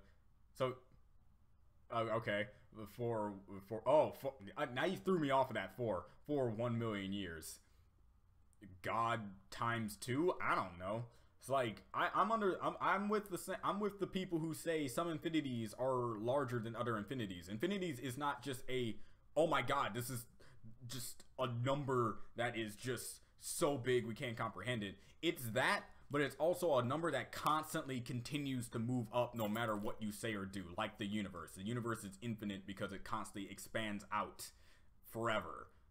Apparently, but sooner or later it is going to reset and just do it all over again. But you know what I mean. It has infinite space, so it will constantly go out infinitely. But if you have another universe that's bigger than our universe, then clearly that infinity is bigger than our infinity. So if you can stack on another infinity and just add more numbers to it than the current number that it already could not be comprehended, you can overtake another infinity. Like that joke, hey, what's half of infinity? Infinity. However, it's still an incomprehensible number. However, it is still half of what it was. You know what I mean? If you don't understand that, then hopefully, like, something that was growing for an eternity versus something who's growing now. It has infinite potential and will grow out infinitely, but the thing that's already so big it will overtake that small thing that is still going out. That infinity will overtake that infinity, thus adding to its own infinity, becoming even bigger. Does that make sense? No? Probably not. I'm trying my best here, guys. Let's see. Holding X and just blink people out of existence. A lot of, yeah, definitely. If you ever seen it, llamas with hats, definitely, yeah, I've definitely seen llamas with hats. Is the main one I really remember. The main jokes I really remember. I stabbed him 36 times in the chest, and you threw the regime leader into a giant fan. Oh, he was a traitor and a scoundrel. That's because he was trying to stop you from throwing people into a giant fan. Have you ever heard of the lost narrator and her bloopers? I've not actually. Sadly, no. If it's something I need to get into because it's like something epic, I definitely should know about it. Hello, Blackfoot Ferret. Random 270. Wait. Here's an interesting death battle. Dan versus Rick. Who would win? I think that's a stalemate to me because Rick. I've only watched a few episodes of Rick and Morty, and I already can tell that Rick himself is just abnormally crazy and will just do whatever he does because he can do it because he knows he can. And Dan is a person who, to this point, has not failed, maybe only once or twice in his revenge schemes toward anything that ticked him off. That whole bot to nuke the planet was good enough to infiltrate the government base and bot to nuke the planet because a couple of squirrels ticked them off. Definitely is still a feat that should not be overlooked. But right now, I believe Rick has probably done some things that may have overtaken that feat. But even though I have not gotten to it yet, I believe in Rick. I see Rick's potential enough to get that far. So, Rick. Who are your top 10 Loud Sisters? Top 10 Loud Sisters? That's a long-winded question because I would have to actually first remember all their names and then actually structure them in a 10 by 10 in a 10 person format. And not only that, there isn't 10 Loud Sisters. There's 9 and a guy. So so unless you say top 10 loud characters, I would understand what you mean instead of just saying, Exploud from Pokemon. That's my favorite loud. I know exactly what we're talking about. I've seen Loud House. But if I can say my number 1, I do like Lincoln because of how much I relate to him being in a house full of sisters. Yeah, this whole mystery of who shattered Pink Diamond. Oh, we're back to this in a bit. This is a bit disappointing for me. Whoever it ends up being who's not Rose, I was quite more accepting of Rose doing it, and it's the awesome mixed morality. I do like that too. Having it now just be like up in the air who actually did it kind of takes away from the matter of Rose's like epicosity in a way, because Rose was always this character shrouded in mystery no matter how much you actually got to know her in any episode that she was in, and I like that so much. But now it's like this big thing that Garnet made it seem so like heartfelt after telling Steven about how Rose and why Rose, all these things Rose did. Like, yeah, but it's up in the air. It all really depends. Do you know that there is a Little Witch Academia video game coming out? Really? The Chamber of Time. What kind of video game is it going to be? Like, it's a side-scroller, kind of action 3D platformer kind of thing? I need to know, because right now, seeing any format in Little Witch Academia is something. What I do want is another My Hero Academia game, because the current game, I think that's on I know it's probably on a handheld console, and I think it only goes off the Season 2 format, because I did see like some special move that reminded me of Season 2 special moves that you only see in Season 2. So it really depends. Tell me what kind of game it is. It's like suggesting Derpy versus Bill Cipher. Yeah, I love Derpy, but I will not use my bias on Derpy to say that Derpy can take out Bill. I think Pink gave her powers to Rose and shattered herself in the process. Again, the self-sacrifice deal, I can see. I have like the only top things I can just think about is the only person we didn't get information out of being White Diamond. Pink being so kind of compassionate herself that she would do this for the sake of saving the planet, because we don't know what other planets these gems have been to and conquered, so we don't know if they ever face anything like human life, which is so unique to them, especially since they're actually just as good as humans can be when it comes to their emotions or feelings and how they handle themselves toward one another, especially with their own ruling regime or something like that. It's like, it's interesting. So yeah, I can definitely see Pink Diamond being a more kind, compassionate diamond, thus making her want to do the ultimate sacrifice of sacrificing herself so this regime can go off and also give Rose powers. Because if there's one thing we can't say, Rose is a little bit, I bet Rose is a lot more special of a quartz than other quartz are, of the rose quartz variety, you know what I mean? So yeah, we'll see. Okay, what could be a more acceptable conclusion? What could be a more acceptable conclusion? More acceptable conclusion to me is the suicide theory. And actually, what Blackfoot Ferret said, because I now realize that there's no way that every rose quartz has these powers and abilities and these prowess to themselves. Like healing tears, why is it that it's rose that have these healing tears that either can heal shattered gems and also apparently resurrect the dead and give them a pink shine to them? I would sooner believe that. At this point, I would sooner believe that Pink Diamond did something to that rose to allow her to gain these added abilities than before every single rose quartz can apparently be that overpowered in their sensibilities. You know how instantly they can win wars knowing that they have medics like that on standby? Dude, yes. Conclusion. Hi, longtime fan of your reactions. Here, gonna go back to the original channel. You losing your channel inspired me to create an archive system for your reaction. Oh, that's great, man. I like Narrator, he did that too, and Astrom Spark did that as well for my reactions, and I really appreciate another person doing that for me. Happens in the future. Thanks, because I'm afraid that YouTube is gonna do the exact same thing all over again. Hit me with 3 strikes with no warning, and then boom, I'm gone again. That would suck. I hate shows that tease something throughout an entire series and never reveal it, like Double D's hat. Yeah, I was disappointed in that too. Even especially when they say they were going to reveal what's under the hat in the movie, I believe. So yeah, that is really disappointing. But I think this is too big for them just to keep up in the air. I honestly believe that. Double D has some alien hair. Some people think he just has dreadlocks, but it has to have more of a reason that why people cannot see it. Like he has like something there. They actually showed what's under his head in a non-canon Flash. It's a non-canon Flash game, so since it's non-canon, we can't actually use it as canon, can we? So yeah, that's still up in the air. Okay, let's all stop this pearl shattered pink diamond. It doesn't make any sense. Let's not get Trezzy in here now. Yeah, Trezzy will definitely. She has a thing or two about asphyxiating the people with constantly touching that stuff. Oh, I think that's one of the reasons why Trezzy is one of my favorites. Because, you know, I'm a Phoenix Wright fan. And what she does, you know. Which of the students' hero code names is your favorite? Also, what do you think Bakugo's hero name is? Since yeah. You asked me that question and then the stream went kaput, didn't it? I think my favorite name from that is Froppy, because Froppy, because it's adorable. I love her so much. Sue is awesome. If you want my personal favorite, because I loved how adorable it was. Bakugo's hero name,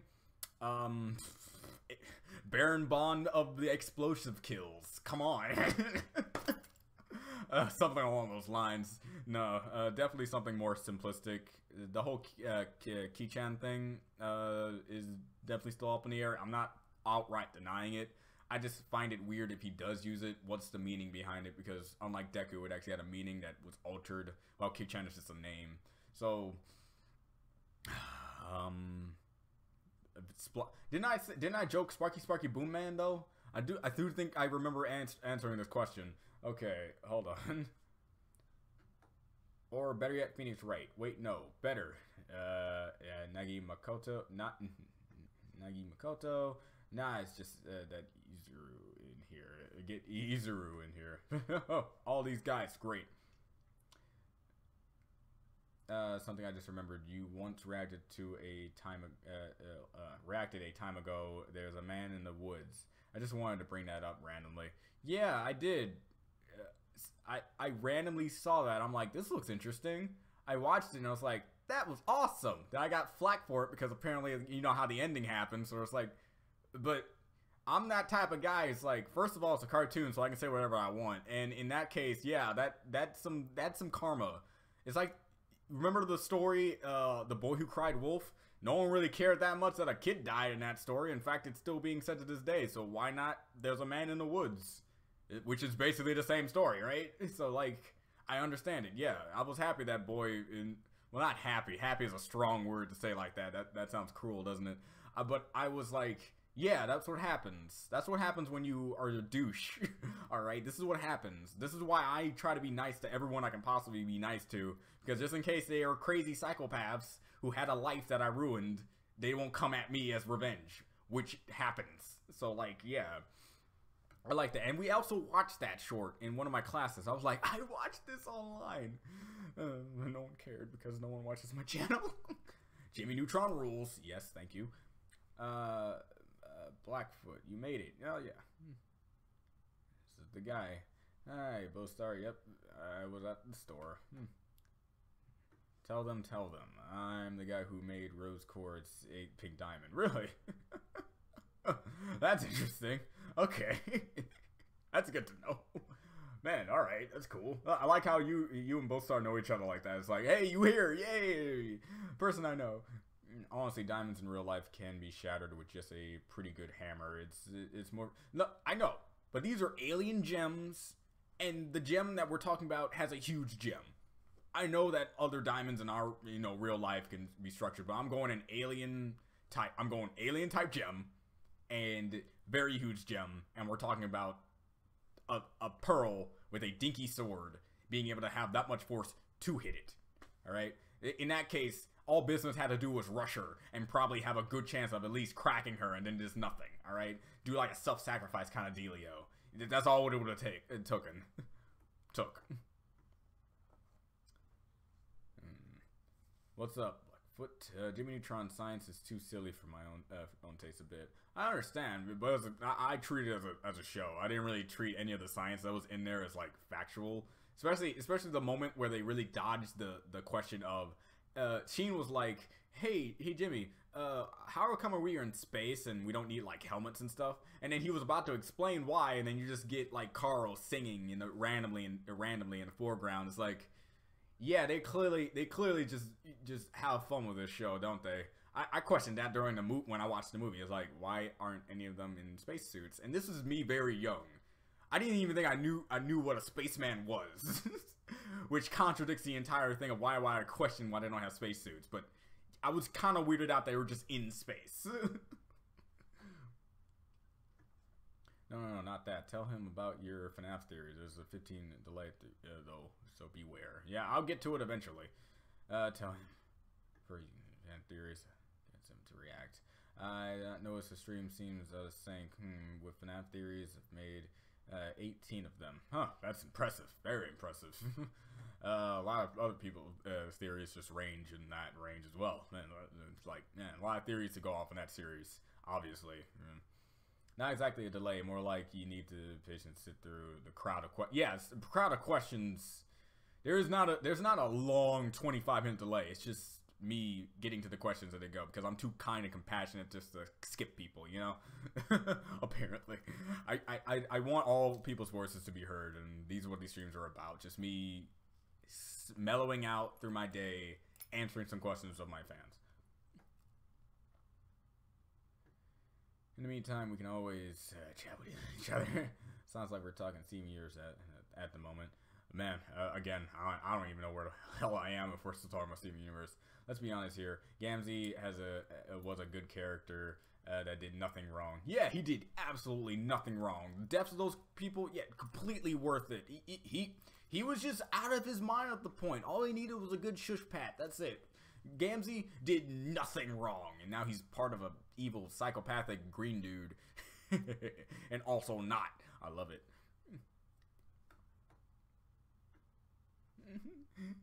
start them off with the color bros. The connection. Let's get to the fairy theory. At the beginning, I had them talking about it. Yeah, to tell them it's FNAF. Has anyone talked about the 6th gem at the top of the temple gem door? I don't think someone has, really. At least not in my current skimming of the internet. Ultimate Anime Survival Team, go. Ultimate Anime Survival Team, Saitama Goku, Endgame Naruto, Light Yagami for those guys that just seem to not want to die, Lelouch because of that ability that he has. What's my limit here? Because I can just say the entirety of the My Hero Academia guys. Like what? Like I need a gauge here, so I can limit myself. You know. I think I did another jump. I'm all the way back. I need to find where I am. Oh my God, I'm so far behind. Okay. Let's see. Part door just like the other 6th gem. Darn it. Oh man, how far am I?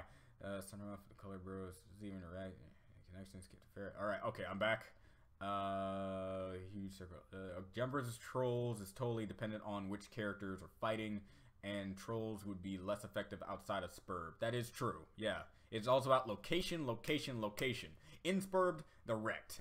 Outside of Spurb, it's a better fight, but I still have to go with the trolls due to numbers and actual abilities, because Aradia and Aradia and Sulix, their abilities kind of outshine some people. It's maybe a few of the gems, because Sulix and Aradia, they can just summon meteors. They can just pull meteors out of the sky, Tatsumaki style, but like in a multiple level, like that sort of thing. And then summon a giant one. Like, come on. Not to mention the Mr. Cyclops over there. Not Cyclops. That huge circle up there, it is link also, just like the other ones, which have a number of links equal to the number of sides. Broadstar is taking me 2 hours of video explaining FNAF theories. There's no way I can cover it all in text. Yeah, I wouldn't expect you to, or I wouldn't expect you to. If I ever in the need of watching a FNAF theory or theory in general, I'll definitely give yours a shot. Well, we can talk random fight ideas. Yeah, I love talking about random fight ideas. It shows the inner nerd in me. 6th gem on the temple door. Okay, biggest thing. I think the spring suit's designed the exact. Oh man. Look again, theories. I don't want to not read this, but like since I'm me, I'm gonna read it anyways, even though I shouldn't, because I have like a ton of other questions I'm probably like missing out on and really far behind with.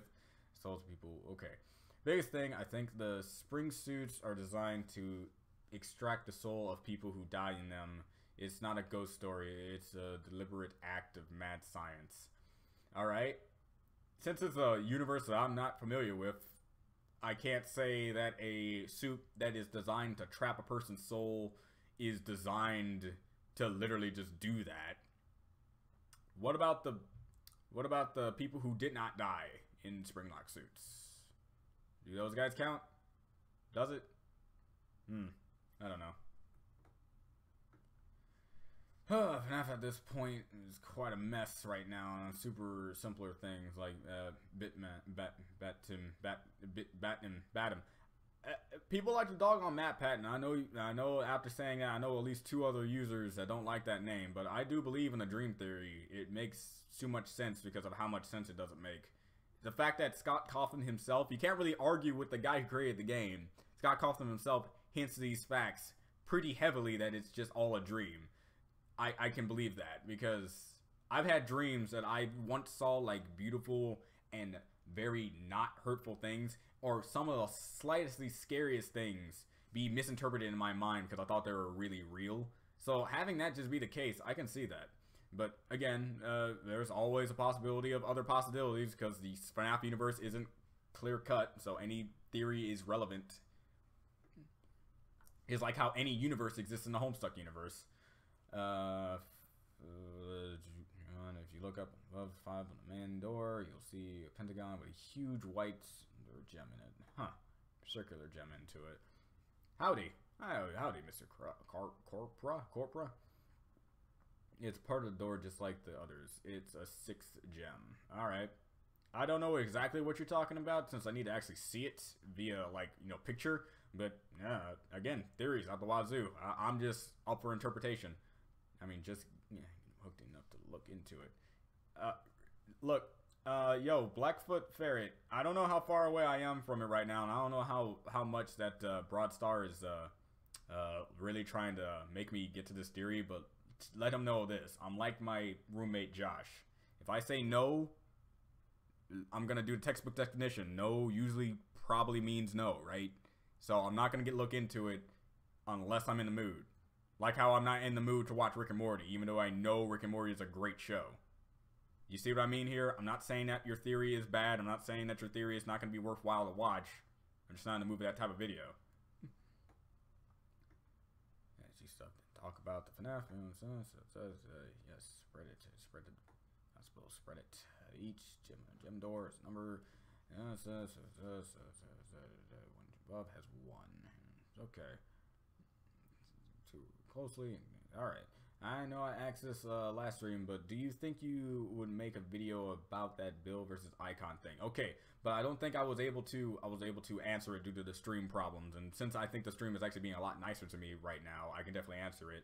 And Bill versus Icon, yes, I do want to show that because when it comes to the animatic that I'm doing, being Icon versus Bill Cipher versus Discord, I have the entire fight mapped out already. I already know everything I'm doing. Like, that's what the trailer was. All the major fight moments, and especially the last moment at the end. It also reveals something about Icon that I don't believe anybody has actually figured out yet. So, yeah, I definitely want to do it. But if you want me to spoil who actually is, you know, the winner, I can do that. It's not serious, really. But but in that moment, I can explain why that person wins and stuff like that. So yeah, just tell me if you want. Rob, no. Welcome to the Gospel of Disney. Yeah, I love that song. Not as much as Dismay. Not as much as the first one. Because I listen to the first one almost every day because of how much I love it. I sing it while I'm at work just to pass time most of the time. Alright, it's so catchy, but definitely still a great song. I'm looking at some images. The temple door only got 5 gems. Is this new gem added recently? I guess no one will donate except me. Hey, it's fine. It's fine. Hey, it's not a hit or miss. It's more of like, if you want to make my life easier, you can do it. When it comes to donations. But I still have my check that's coming on the 25th. The deadline is on the 30th. So if nothing comes to be, as soon as I get my check in and just give them to put that in there, and good. I might not have like grocery money, but at least I will still be in a house, right? What do you think of Mei Hatsumi, the girl who invents stuff from like? I think she's a very I think she's a very interesting character. I want to see more of her because I did like how they implemented her in the tournament arc series and just being this person who only wanted to show off her inventions. And her quirk, while kind of useless in terms of fighting villains, very useful in terms of making equipment and being just like the side person to help other people out, and how she was the driving force to a certain somebody's new equipment to help with their new style that they came up with. So yeah.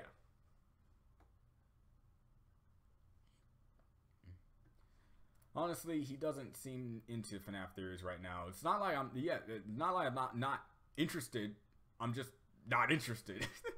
Does that make sense? Let me rephrase that. I'm not in the mood. All right? I'm not in the mood. Not in the mood. I'm sure it's great. I'm positive it's great. How enthusiastic you are trying to show it shows how great it is. But just constantly telling me to watch it is actually make me not want to watch it. It makes me not want to watch it, because now it's like I'm being overhyped, and I hate being overhyped. That's like my least favorite thing in the entire universe have done to me.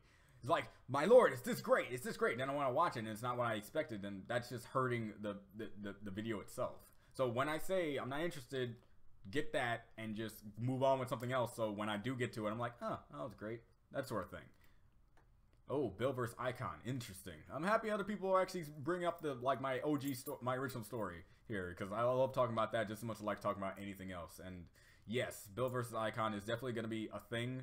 Discord's going to be there too, but let's just say he kind of drops out like in the middle of it, and it's just those two. Oh my God, Mr. You're too nice. Stop. Oh my God. Jeez. Whoa. Wait. Hold on. Oh man. It's way too much for a guy like me. Like right now. Like thanks. Really. Man. Oh no. Like. Whoa. Hold on. Sorry to cut things short. Nope. No. Other people did. We did it. We did it, guys. We did it. Oh man. I don't know how far away from this is, but we did it. 3 people transferred money to me, being 30, 50. Unless it's the same person. I'm just like. Drake Arnold sent me 30. Drake Arnold sent me 30. Robert sent me 50. And if counting Copper, hold on. No, this is a great momentous and Brandar, dude, we did it. All right, after the stream, I'm gonna be taking out the videos and doing a update saying that we made our goal. That sort of thing. Rejoice, everybody. I don't know how long it's going to take me to get to your rejoice comments. Hopefully they're there. But we did it. We actually did it. Oh, my God. Oh, Lord. Jesus Christ. Oh, okay, finally. And now we have extra money to put into it. Thanks to that, we actually have extra money to put into it. So it kind of helps my mom out for what she's doing with the rest of her money that she's doing for this fact. So, yeah, greatness. Oh, my God. I didn't think it would be this stream, but we did it. We honestly did it. I'm actually trying to get out my emotional feels right now because I didn't actually think. I don't know why I'm saying I didn't actually think, because you guys are too awesome. Oh, God. Oh, man. Oh, I'm sorry. Well, I literally, when I picked up my phone, I did not expect. I only expected to see what Mr. Capron Corpora brought to me, but no. Oh, man. Okay. Questions. I need to go. I need to answer. Boy, you really like Vriska. Yeah, a little too much. Vriska is one of the only characters you can go up to, and she roasted herself. Look at the episode where Smoky Quartz goes on Sardonyx's gem show. You can get a look at the entire gem door there, including the upper section we do see early on. Okay. Section we don't see early on. So the top place has been very slow reveal, hidden in plain sight all this time. It's not all we gotta look at. Okay, wink wink. Anyway, keep explaining your great thing again. Okay, I'm sorry to skip these because I really don't. But you're actually overhyping this right now, and if he's explaining his theories, it kind of just defeats the purpose of watching the theory that's on his channel, right? So, like, I'm sorry. I'm actually doing this for my sake and your sake, for my enjoyment level of your theory. Even if the temple has 6 gems, from the temple's created war, Pinku is already shattered. Okay. Dragon Ball at this point. Oh, look at the super powerful stuff. It's more powerful than the last stuff. Oh, here's another powerful stuff. Nothing has gotta beat that. Oh, never mind.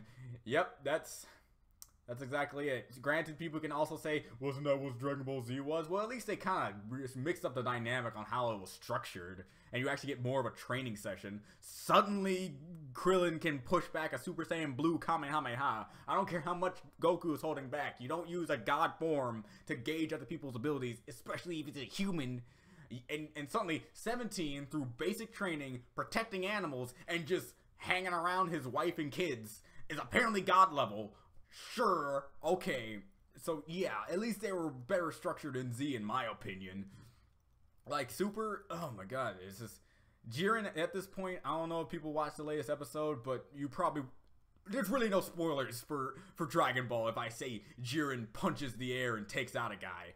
Whoa, how powerful he is. Yes, I get it, he's strong. Have him fight Goku already. That's what people are waiting for.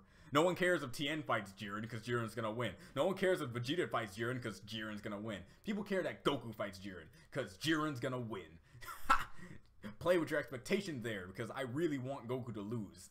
I know, right? I want something unexpected to happen in Super. It's almost as if I want a very well-structured storytelling or something.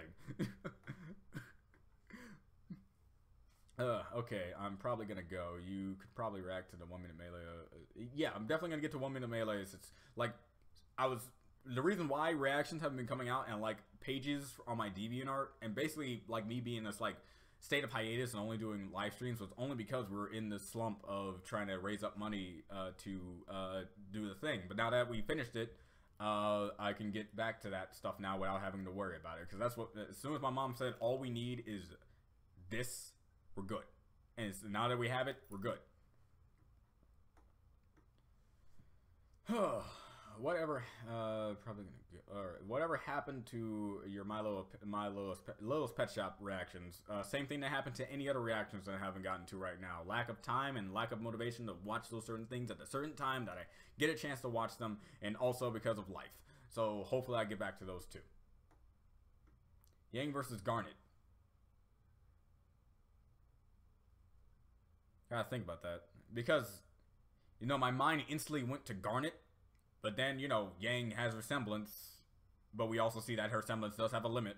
Just because she gains more strength, the more pain she takes in, does not automatically mean she can take the amount of pain that Garnet can dish out. So, it really depends. If we go off the Uncle Grandpa episode, apparently Garnet can break dimensions, so... I'm joking, but... It really depends on Garnet right now, alright? It really depends on Garnet. But I'm leaning more towards Garnet because she has more battle experience. Obviously. So, my videos see me as a rose quartz, pink diamond. Pink diamond. It sounds silly, but it actually the thing. I spent 3 months in videos. It's a song, Love Like You. Singing Rose and context matches my theory. Who would you rather run into, Misa or Yuno? You know, because all I had to do was just not mess with her senpai, Yuki. That's all I had to do. At least I can handle, you know. As long as I don't mess with him, I'm fine. I'm just gonna back off. There's definitely a 15-minute delay or something between type and when it appears on the screen. The only delay that's there is me getting to it because I'm answering so many questions and taking my time on them so the people who ask the question can get a good feel of what I believe about that question. There's no delay in the stream itself. I'm getting your comments real time. It's like, the only delay that's there is the 15 to 12 second delay that happens because streams, that's what they do. That all streams do this. It's not a thing. That's just me taking my time and wanting to have everyone's opinion on this matter. Okay. Yeah, reading everything. Oops, I messed up my math. 1 boy, 10 girls. I wouldn't trade it for the world. Especially, what if even if they're your sisters and, well, unless you're actually quoting something from your life, because right now I have like 5, 6 sisters, and I had to live with all of them at one point, and it was fun in the matter of, at least I was never alone, so, even though we did have many ups and downs. Honest with you, before John, before retcon the timeline, I was sad that Karzy didn't happen. Yeah, I was kind of upset too. I did like how, like, John developed, like, a kismesis with Trezzy, during, like, the final, final interactions they had before the big epic, climax, and stuff. I did find that adorable, because I did like both John and Trezzy on my own personal merits, and just having them have some type of relationship, in the whole, you know, the stream of how the trolls love each other, admire one another. I was happy that happened. I mean, like, it was bound to happen. The first time they ever meet, she headbutts him into the face. Like, that's hilarious to me. Morning. They are my favorite characters of this show. Clearly, I have a specific taste in MLP Rarity, Ruby, Wise, Steven Universe, Pearl, Little Witch Academia. Which are yours? Your favorite show? Which are yours for each one of the shows? All right. So to clarify, specific Taste, MLP, Pinkie Pie, Ruby, Ruby and or John. Ruby and or John. They're kind of tied at the moment because I love John and his inner turmoil, and sooner or later he's gonna become the badass that he needs to be. And Ruby because she's adorable and powerful as all hell. Steven Universe got to go with Steven himself and or Connie, or let's just say Stevani. I like Stevani actually. Every time they, see, I got it right. They show up. It's great. Little Witch Academia. Not good with names. Hold on. Because again, it has been a while since I've seen Little Witch Academia. Give me a minute. Actually, give me another viewing. We've got them hooked. Now reel them in. Who are you talking about? Are you talking about the people in the chat or me? Because if you're talking about me, you haven't got me hooked. Actually, I'm more distant than before, sadly. Which universe would you live in? Pokemon or Yu-Gi-Oh? Catching monsters that could kind of kill me in real life because you got a slug that's hotter than the surface of the sun. Or Yu-Gi-Oh, where you have people mainly knowing their status in life by beating each other in a children's card game. It's hard, but I gotta go with Pokemon if I have the immunity to the whole hotter than the surface of the sun thing, which clearly the kids in that show does have, especially the Pokemon. Can survive a body slam from Slugma. Can't take a flamethrower. Where's your... Okay, I wonder if he picks up on the wink wink joke. I don't know. I think I would recommend to watch first 11 to the Academia series. The OVAs, I would describe them as plot not entirely canon to the show. Gotcha. I will keep that in mind. Since I now seem to have more time in the matter, hopefully of this. He just said it, and here's what he just said. He thinks Rose is special. Yes, I also think Rose is special. Are you quoting me or are you quoting your friend? I'm sorry. I have 2 blood-born sisters, 2 stepbrothers, a stepsister, a half-sister, plus my mom, my dad, my stepmom, my stepdad, and my grandparents. I have 5 to 6 sisters. I only say 5 to 6 because currently not really talking to the possible 6th one very much. A stepsister, lots of cousins. Not really any stepbrothers at all. It's just cousins. Uncles, few uncles, and no more grandparents. Unless we're talking about the grandparents on my actual mom's side. That's it. That's exactly what you said. Oh, what would you rather be? Ben 10 or Danny Phantom? Danny Phantom. Wait, Ben 10. Dang, you got me. Which Ben 10? If it's a standard Ben 10, I gotta go with Danny. Because while I love the Omnitrix, being half ghost would be pretty cool. And especially if we're talking in-game characters, gotta go with Ben 10 because having the powers of God at my fingertips would probably be horrible for you guys and the rest of the universe. We see a huge number of captured rose quartz gems in the zoo. How could the diamonds do that and lose to Steven's mom?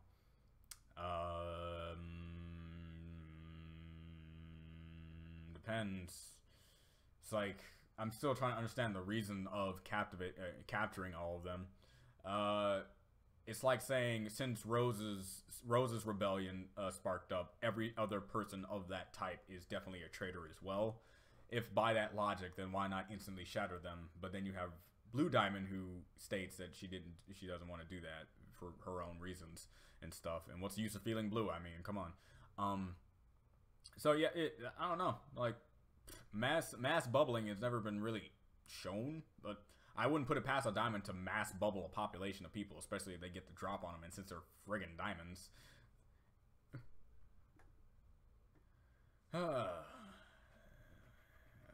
It's nice that we have an audience. Yeah, it's nice. It's really nice. You put P4 files on. I sent you a note on DeviantArt commenting the trailer of Little Witch Academia video game. Okay, cool. That video game trailer doesn't reveal much of the anime, right? I don't think it would. That's my speculation. I don't know. Right there. I have records of your old Dan versus reactions. Should I post them? Or if you have a place you can post them and I can easily access them there too, then yeah, I would love to get them because frankly, compared to my other reactions, Dan Versus is one of my favorite reaction series. To tell you the truth, in all honesty, if you have a place you can put them, yeah, I would like to take them. The man is in the woods. I'm just kidding. Oh God. Oh God. Maybe I am. You don't know my life. Show up. All right. Oh, did I? Yep, I did another jump. I'm lost again. No. All right. Okay, I found it. If you remember when I mentioned how a Persona 5 crossover with Ruby would be how Jacques, something that name, would have a palace.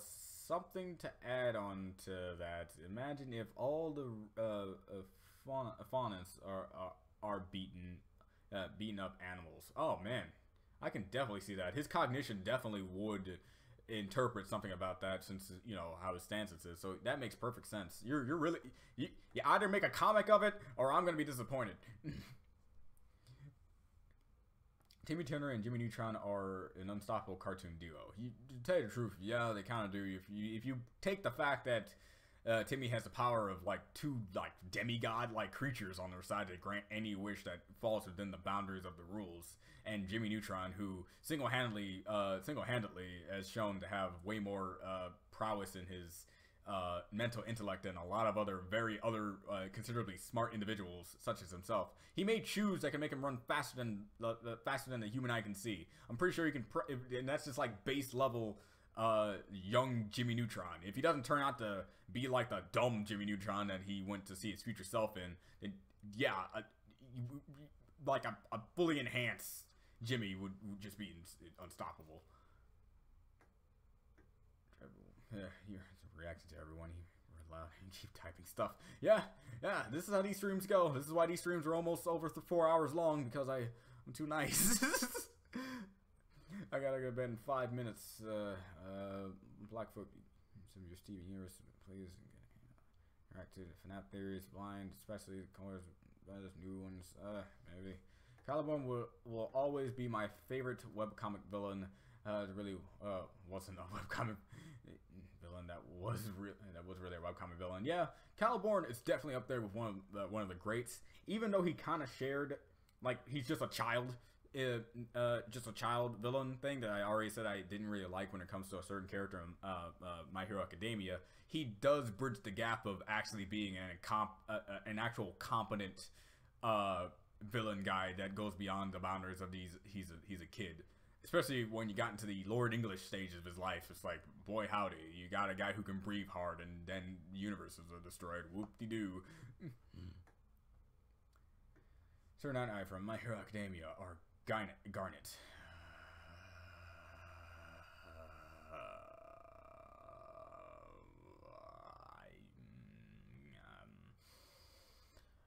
Potential status, I would go with Garnet. Potential status only.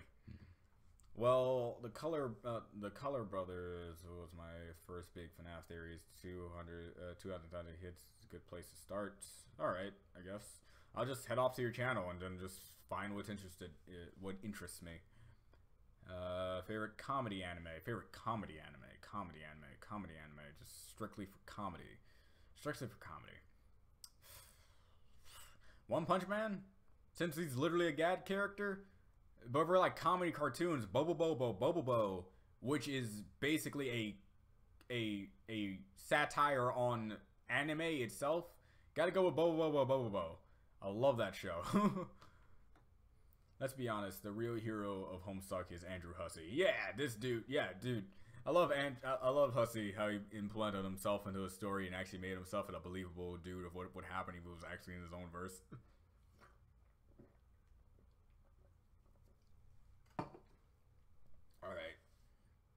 Okay, well, if you're not into FNAF, I can help catch you up, but it's a lot of lore. I already know FNAF. I have not played all the games, but I definitely watched Markiplier, Jacksepticeye, and a lot of other YouTubers play all the games and show all of what they have to offer. I think the only game I've been recorded to play is FNAF 4, but that was when I was with my old roommates, and we didn't really get that far. We didn't really care what we were doing. We were just playing for funs.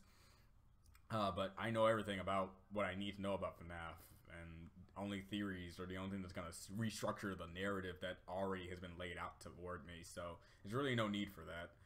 What if Wrath and Pride came together and made a child, and and that child is Sloth? Who told you about that in my story?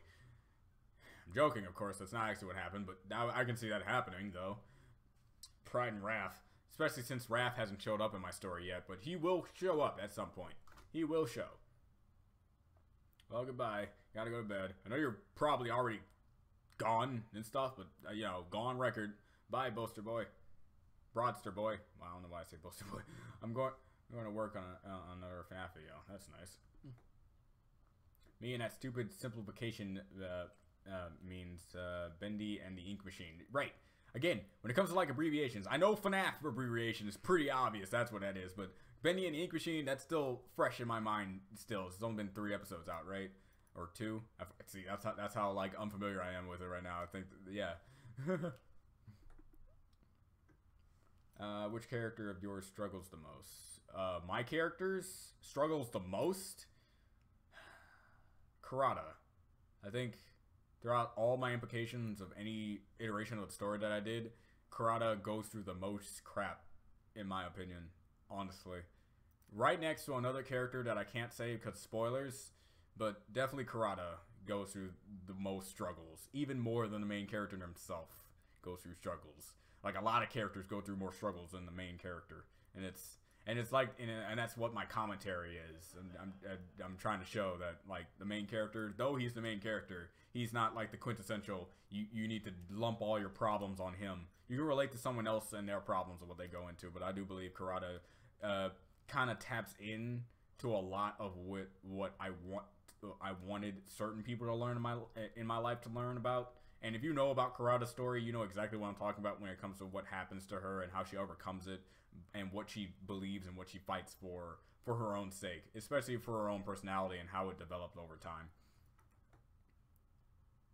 What you're gonna say? So that's full. All right, then he's spoiled. Good luck with the animatic. Thanks. Yeah, no problem. Man, I am really far behind him. Just now you're answering that question. This is gonna be a long one, I can tell. Did I even get to the rejoice comments yet? Has anyone even rejoiced? That's how skeptical I am right now. Because we just met the goal. We met the goal. I no longer have to ask money about people. And I can just get that out of the way. Just Patreon being the only means of people want to support me in some way. No more just PayPal stuff. Oh, man. Okay. But it makes it clear that the back room. Alright, Death Battle. Bagels versus donuts. Donuts. If the bagels are being used by a certain character that I'm currently thinking of, maybe bagels, but donuts. DC versus Marvel. The day that happens will be the day the universal dimensions will shatter. Yeah, because you're gonna have everyone say, if you're talking about verse v verse, we need to get their hard, heavy hitters on each and every sense. We're talking about Spectre. We're talking about the Presence. We're talking about that other guy. We're talking about this other dude. We're talking about that guy, this guy, that guy, the other guy, this dude. Yes, him, that guy. Cosmic Armor Superman versus molecular structure destroyer of all planetary destructoids Spider-Man. Something, I don't know. I donated. Thanks, Blackfoot Ferret. I don't know when you donated because, again, I met the goal. I don't know where the goal ended and where it stopped, but any extra money just allows, any extra money at this point would just allow, my mom to save up some money on her end, because all the money that's in the PayPal account will go straight to that thing, because that's what it was made for. So while I would love to buy myself a burger with that money, I'm not gonna be that YouTuber that says asks for money and just does stupid stuff with it. And just, I'm actually gonna make a video on, hopefully my mom answers the phone. I want her to say thank you too, because she honestly appreciates every single one of you guys. So yeah, definitely that's gonna be it too. We did. Okay, now I'm getting into the resource comments. Oh my god. I am so far behind. I am so far behind. Oh my god. I'm Robert. Yeah, you're Robert. Cool. We did it. Victory Screech! Yay! You're boning that Steam universe. That's like 2 awesome things. Thanks, man. Thanks, man. Definitely gonna give your theories a watch because of how much anyone who says they donated at this point, if they can just tell me like if they want like a specific thing to react to, I'll see if I can get to it as possible. But yeah. Oh man, something is. If you were born in the world of My Hero Academia, what would your quirk be? I would like you to answer with an original power, but you can also choose a pre-existing power as well. If I was born in the My Hero Academia world, I would... Alright, if I was born in the My Hero Academia universe, I would love to have the quirk of Needle Body. And Needle Body is a power I already have for one of my characters named Stanford. Stanford, his entire body is made up of nothing but needles. He has over 37.2 trillion needles at his disposal, giving him the ability to just disjoint himself entirely into needles. And by the way, yes, these needles can float. So imagine a guy instantly turning into a ton of needles and he's flying at you. 37.2 trillion needles around that sort, just bursting out of nowhere, tumbling at you like a hurricane and just demolishing you. Think about that.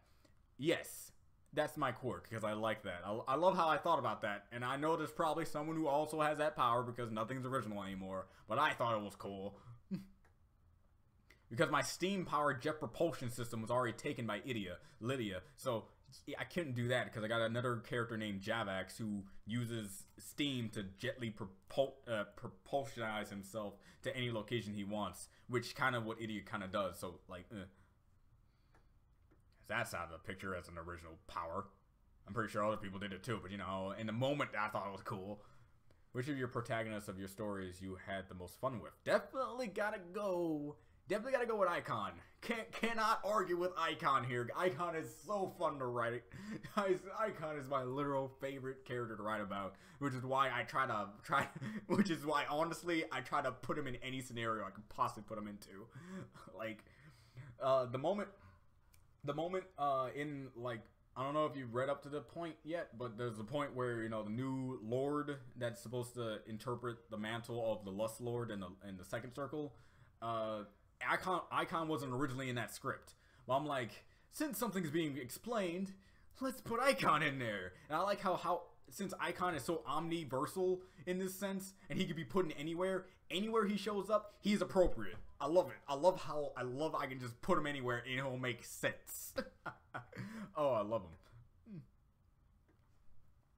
All Might revealed that All for One had a little brother who had a quirk that he didn't even know he had. Could that possibly be the same case with Midoriya? I could see Midoriya's like quirk being something like what that guy was in that one story where apparently he didn't have magic, but no, he did have magic. His magic just worked in a different way than everyone else's magic. His magic was just luck based. So let's say he's walking through a forest and then luck would happen to be on his side and this miraculous like whole bunch of different what do you call it, like, you know, those machines that do a whole bunch of different stuff just to do one action. I don't know what the name is, but that thing happens and then something good happens. I can see Midoriya's quirk being something luck-based, analytical-based, or something along the lines of something you wouldn't just notice. I can see that. Because here's the thing, we know... Tell me something, do we know Midoriya's father's quirk? Because we already know what the mom's quirk is, and she can, like, levitate some things toward her. But I don't know if it was stated what Midoriya's dad's quirk was. So unless we get confirmation of what his quirk is, I want to know, I need to have a better theory or a better stance on what I want to talk about when it comes to that. Take your time, and guys, stop asking for a few seconds so you can catch on. It's fine. I know I'll never catch up. I'll only catch up when the stream goes on for too long and people just start to leave. That's how I know. That's how I know. Jiren is One Punch Man in disguise. That's exactly what I said. He has the bald head. He has the bald head. And I find it very funny that currently right now, all the bald people are being the first one to get eliminated from the Tournament of Power. We had Krillin, we had Tien, and now we have Roshi. All bald people. Look, it's 20 bucks. Piccolo's next. Piccolo's next. He's not safe. These people are like, they're trying to find the pattern. They're like, okay, here's the order. See the intro? You see how Krillin has the 1-star Dragon Ball? That's the order. That's not the order. We're talking about the ending. Oh, that's not it either, because Roshi was not supposed to go out at this point. It's supposed to be Vegeta, which almost happened, actually. Now my theory is all the bald people go out first. If Piccolo gets out first, I want something from that. I want like some applause on that or something like that. Because that's sad. That's sad. Zone Deku's hitting Quirk is super crying. I can see that. and Eureka has a secondary quirk. She can bark rainbows. It's completely ineffectual. Only that it looks kind of nice. I wish I could donate more than $2, but just, hey, you don't need to do it anymore. Like, it's perfectly fine now. No more money needs to be immediately transferred to me. At all. It's perfectly fine now. I remember seeing people mention that on Tumblr. Garnets versus Star Platinum and Josuke versus Steven. Josuke versus Steven. Oh, man. Me and names. I know I have them in my head, but I don't have the name and body to go into them. Also, Pearl versus Silver Chariot. Oh, okay. Wait, Silver Chariot. Okay, yeah, I know what you're talking about. Yeah, I see most of them turn out more of a stalemate than an actual victory. You gotta give me more time on that one. Again, some of these battles are like more in a sense that I need to know more about the scenario, of where they're in and where they're at. Honestly, all the gods of destruction were not that not where I expected. We have all these destroyer gods, but barely a creation gods. If Xeno destroyed all the universes, why can't Xeno make more? There's a theory going on with Grand Priest, and they're saying the angels are actually the creators, and the other guys are the destructors. An interesting theory. I can see that actually being the case, since we've only seen Xeno destroy things, and any other gods of destruction destroy things. The fact that they're called gods of destruction already provides proof that there's some type of god of creation.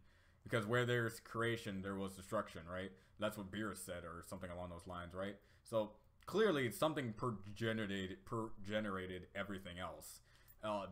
Could it be the High Priest? Probably. I don't know. But until we get confirmation of it, I'm skeptical.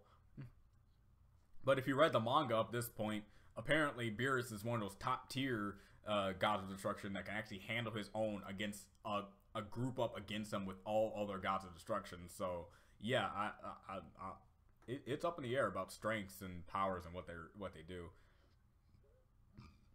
This Life Is Mine from the Ruby Volume 4 soundtrack, Todoroki's theme song. And no one can tell me otherwise. Yep. I believe you. That one boy girls from the Loud House intro. Huh.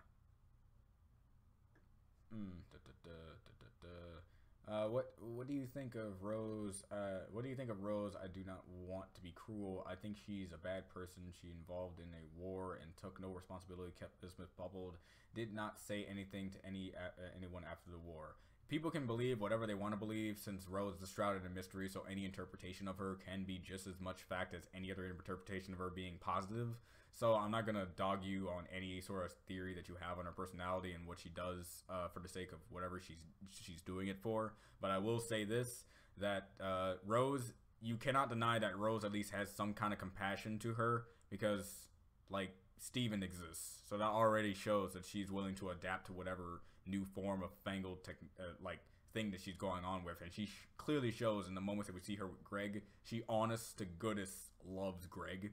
So we can't say that she's evil, but we can say that she's either misunderstood in what she does, or Aizen levels of manipulation, expecting all these things to be found out in these specific ways so they can be interpreted in other ways, and utterly be all part of her grand master plan of having Steven destroy the worlds of anything that comes into his wake or something. I don't know.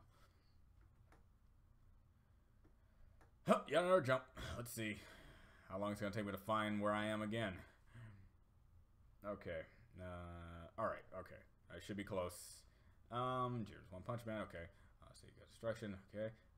Okay. Pokemon aren't meant to fight. Not like this. Not like this. That was the funniest line I've ever heard in my... It was really emotional scene in the Pokemon movie. And as soon as she said that, I'm like... Maybe they shouldn't be fighting at all. I think. Oh, man. Man, and... We still love you. The strongest gem is Peridot. Come on, guys. We know Perry will save us from the diamonds. Yeah. Did you see her one shot that corrupted Jasper? One shot. Yeah. Peridot. OP. I mean, Peridot was quite hard to poof. And yes, very, very hard to poof. Like, I was generally surprised. I thought this was supposed to be like the episode where she gets poofed and then she dons her new outfit to better suit her new position as a crystal gem. I thought this was gonna be that episode, but nope. She survived every single Wile E. Coyote destruction level thing that came to her. I'm generally surprised. I'm happy they brought it up. It's just like, why did she not get poofed? And then Peridot said, "We are quite versatile." I'm like, okay. Do you like Trixie? Everyone hates her, but I freaking love her. I don't understand where this hate comes from. I don't understand where the hate comes from either. If you watch my reactions, you clearly know my my love for Trixie. Like, in my top non-main character based list, it's always been Derpy, Maud, and Trixie. They've been my quintessential. I can't wait to see them show up again in a show kind of deal. So yeah, I love Trixie. I love how narcissistic she is, and just her in general. Yeah, I just love her. She's great. That's why I was so angry at the episode when she came back to Ponyville and everyone wanted to treat her as this demon blight to the world because she's trying to find herself a friend. And this is why I hated Twilight for just not extending a hook to her and being her friend. And that's why I love Starlight, because she's like, I don't care. And especially on the matter that she knows what being evil or doing something wrong felt like, since she did it twice. So I'm like, yeah, I'm happy that Starlight was able to be her friend, and then also be Maud's friend, and also apparently just be someone in Equestria Girls universe's friend too. That's why I admit that Starlight has gone up in the ranks in forms of my favorite main 7 character, or something along those lines. So let's see. Bismuth was right. Rose lost the war. Sorry, but I suck at drawing, so no comic. Just darn it. Then I'll do it, maybe. The trailer for the Little Witch Academia video game is only footage for the first 3 episodes. Don't really spoil anything plot-wise. Yeah, okay. If you have a PS4, you should check out a free game called Let It Die. I did check it out, Let It Die, and I kind of did not like the controls very much, because at least when it comes to Dark Souls, it was hard, but every time you died, you kind of felt justified of it. But when I played Let It Die, and I know this is probably just my skill level, which I highly doubt because I played every single Dark Souls game and beat every single one, and even even got halfway through Dark Souls 1 just by using my fists. So I would say that my general playing of a hard game with interesting controls definitely stemmed from the fact that I didn't like Let It Die's controls. But I can still be wrong about that. Ryuko versus Ruby. Ryuko. Because right now Ruby has not displayed like skill level that can take out Ryuko. Ryuko Matoi in the series is at least continental in forms of attack strength, especially with her new with that Super Saiyan like look that she had versus Ragyo. But if we're going like base to base, still you got the fact that Ryuko has her life fiber like pumping through her. Her heart got ripped out, and the heart just came back into her body, and she was okay. She has a healing factor like a mother, and I don't believe that Ruby has the necessary tools to bypass that strength. And not to mention, Ryuko herself is a pretty capable fighter, also more diverse in the matter of her strengths of what Zangetsu can turn into. So like, Yo. Yeah. Saitama versus Icon. Sadly enough. See, here's the thing. Are we going gag character Saitama, or are we going, like, power scaled Saitama? If power scaled Saitama, Icon. If we're going gag character Saitama and Icon is in Saitama's universe, and Saitama universe dictates that Saitama cannot lose, then Saitama. That's the joke. That's the Saitama joke. Doesn't matter who you are, you're Cosmic Armor Superman, you're anyone, Saitama's point in his universe is that he's written not to lose. He cannot lose. Put him in a neutral stand base, Icon wins. Put him in universe stand base, Icon has to lose because he has to. That's not the point. If a Saitama that loses isn't a Saitama in my eyes, because that's the point of Saitama. He's One Punch Man for a reason. What show anime would you like to see? My Hero Academia do a crossover with even though you know it will never happen. Crossover with even though you know it will never happen. Am I missing something? Like in general, My Hero Academia with One Punch Man universe. I would love that. I would love that a lot.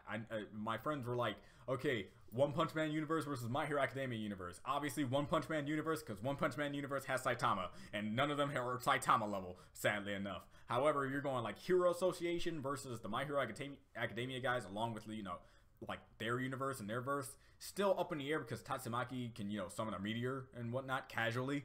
But I do believe All Might is at least meteor level in terms of his strength, so he can take that out.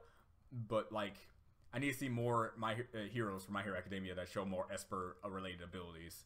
But I do want to see a crossover in general, just to see how Midoriya. There was one fanfic I stumbled across on. It's like, what if Midoriya met Saitama and he saw Saitama beat something with one punch, and he's like, hey, is your quirk to beat anything with one punch? And like, Saitama's like, no, I just trained a bunch. Which gives Midoriya a better standing that even though I'm human and I don't have any powers, if I train hard enough, I can apparently be just as strong as this guy. Like, I found that concept interesting. Like, what if Midoriya met Saitama and not All Might? It's like, what would Midoriya's life be like? I like your reaction. You are one of my top 3. Rarity Dash, the Flame Shark, and the Orbit Universe. Thanks. I do like the Flame Sharks videos as well. Rarity Dash also included in that list. And Luffy's cool is up there as well. And other people. I can't think of their names right now because I'm trying to just quickly go. Lord English versus Thanos. We're talking base Thanos or Thanos with the Infinity Gauntlet, because that's a better fight matchup, because the Infinity Gauntlet can give them that added edge. But I have to go with Lord English because Lord English can only be killed through conventional means that are way beyond the scope of what I think Thanos even can understand. You know, a specific thing can kill him, and also some glitches and that's in the game's code and whatnot. So it really, you gotta put in a scenario there. So, but I gotta go with Lord English because of the fact that, you know, killing him is not gonna be easy in Thanos' case. What story trope you like and hate? Story trope I like and hate. I like the story tropes that go off on the hero's journey, I guess, because, you know, how can you mess up the hero's journey very much? It's a hero who slowly becomes better and better over time through actual honest means and not BS, like having his powers just be given to him in some way, shape, or form. And yes, this has happened in Naruto, Dragon Ball Z, and a lot of other shows, but they do it on those terms and because they just were running low on the writing skill aspect of things, but I get it. But like, the hero's journey is definitely one, but the ones I hate, I guess I gotta go with the ones that really, something like Fairy Tail. A lot of people give Fairy Tail a lot of flack because their powers that just show up out of nowhere when they need them the most just happen to be used. I'll never get over that whole magic armor thing that lets her bypass magic. The thing of the universe that just, I just have this, I just pull it out of nowhere. Oh, power of friendship saves the day all the time. Even in Naruto, at least a lot of the people in the war died before the power of friendship kicked in, okay? So, like, especially the ending. Oh, God, the ending. How they beat that guy, and how they beat another guy. And then Ursa with her, the meteor. Oh no, that I don't like that. All right. Whew, let's see here. Holy crap, that needle thing sounds awesome. Thanks, because I've been thinking a long time about that. I'm like, I need to come up with original stuff. What's an original thing? Guy made out of needles. Sure. And then Stanford turned out to be one of my favorite characters to write about too. I'm actually on one of his story arcs right now, and thanks to a poll and you guys, it gave me more inspiration to continue the story. So expect more pages to come out from my original story, those who have been keeping up with it. Oh, dude, yes. Mixed with Time Stop?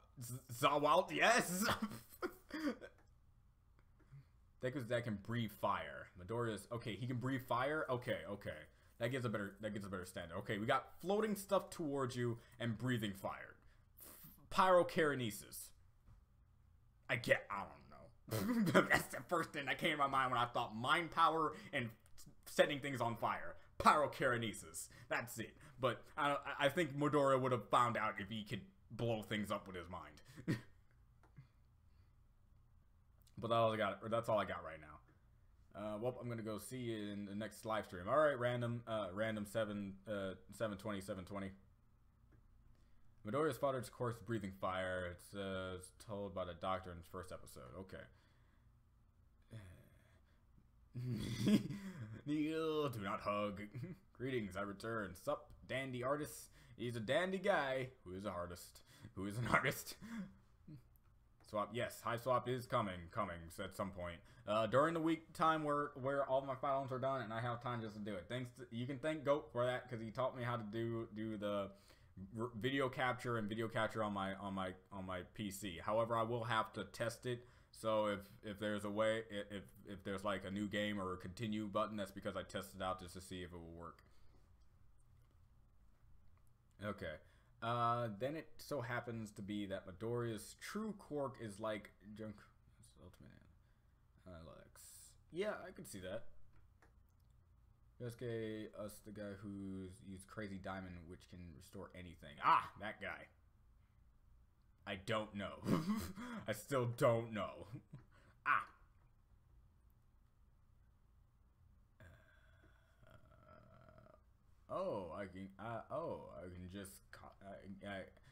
I just caught up, mostly because I'm not into My Hero Academia. Quirks are powers, right? And I thought you were talking about actual quirks. Oh. So what is your quirk? Yeah, okay, it's a needle thing. It's I get to turn my body into needles, and each cell in my body. The only reason why I said like 37 point something trillion is because when researching the power of Stanford. Since he can turn his entire body into nothing but needles, and so he takes them down to the cellular level and just is needles now. I need to find out how many cells are in a human body. Granted, different people, depending on their mass, will have different amount of cells, but I'm just gonna go with the average amount because he is sort of an average guy. So he has that many. So he has over that many needles, and he can just turn into them, and he can just take out as many as he needs.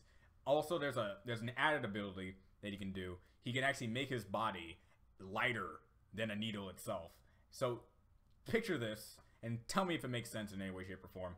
He throws his needles up in the air, jumps into the air, and by using his being able to make his body density so light, he's able to hop off the other needles in midair. Considering that hopping them off at that weight level will be like jumping off of concrete. Does that make sense to anyone? Because if it doesn't, I understand. It just looked cool when I was writing his character. And I can't wait for the 10 years for me to get to those answers. John Skip, this is a question for your fans. Okay. Todoroki not getting his hero license.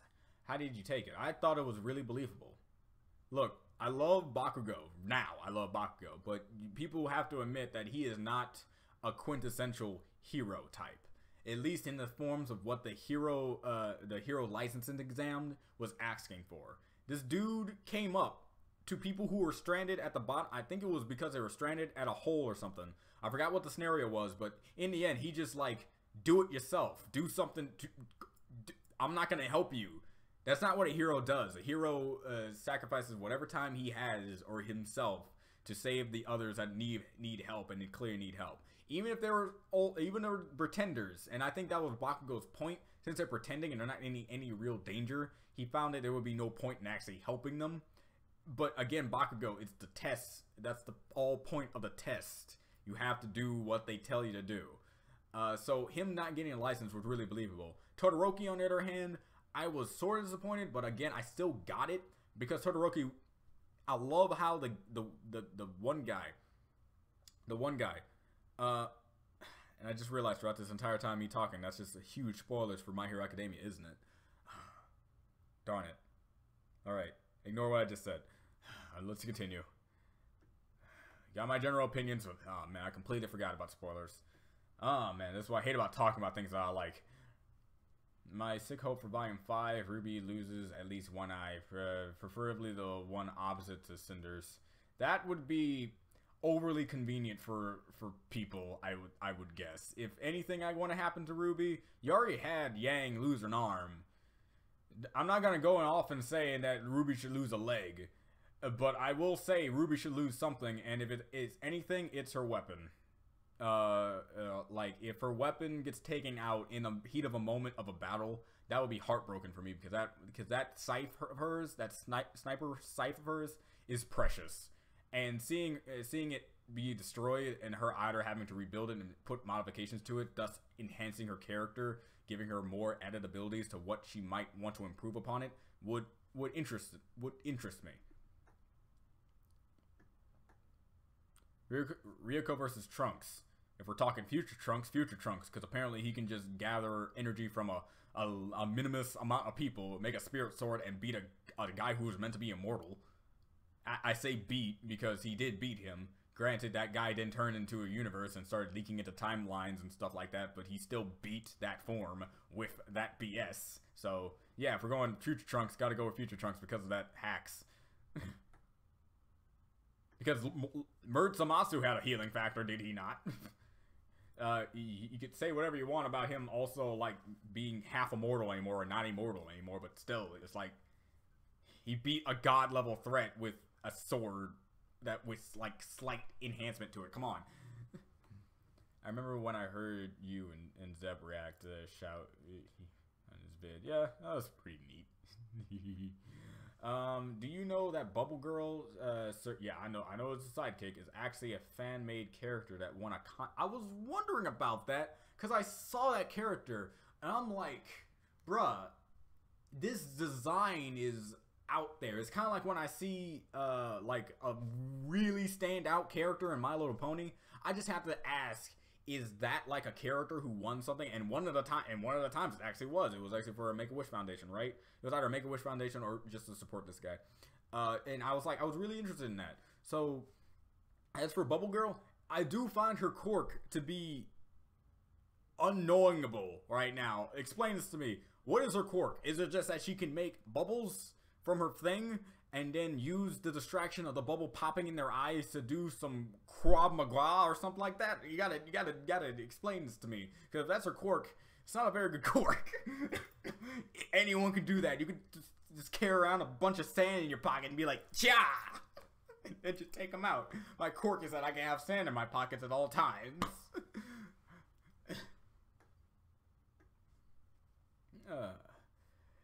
Hey John, if you ever want to try something, I wouldn't mind doing some voice acting work for your comic. It seems like real fun. I haven't been fully keeping up, but check every now and then. Hey, it's a very long comic. I wouldn't blame anyone for not following it at this point. It's turning into One Piece right now. It's very hard to get into something that's that long at this point unless you already started out with it, and I get that. If you want to do like any voice acting thing, if you want to do that sort of thing, I would love to see it. Like if you like link me to whatever you want to do, because I never really see my story as good enough to do that sort of stuff, at least not yet. But that also accounts to pretty much anything I've ever done, because I like to degrade myself and shoot myself in the foot all the time. But yeah, if you do something like that, you definitely make my day. because I love it when people do stuff like that with my original story. It makes it so that me putting my story out there makes me realize that none of this would happen if I didn't put it out there in some way, shape, or form. But that's cool about the whole Bubble Girl thing. I don't know if I've actually, you know, really specified on that. That's cool. Alright, I love working with comic creators and, I like working with comic creators and figuring out voices for their characters. I've also found it interesting. I want to know what people like voices for my characters are, because of course I have my definitive voices, Karada being the easiest to kind of come up with, since, you know, a monotone little girl like type of voice that does like monotone things, even though you clearly see that her character is trying to be more expressive in that manner. Like the instant that she jumps on Judo's back and then just say, now move, slave. You know she's enjoying herself. She just can't express how much she's enjoying herself with that piggyback ride. So it's like, I love that. But yeah, I would like to know that. That Nito thing sounds like a nice quirk. And your quirk? Like, are you asking like a quirk in a sense of Homestuck? Because I actually had like personal quirk when it comes to typing, or a quirk as in like in general of my own physique, whatever that would be. Do you think Bakugo would be a better father than Endeavor? Shockingly, yes, because Bakugo has his moments to show that he's actually a compassionate dude. It's shocking every time I see him actually do it.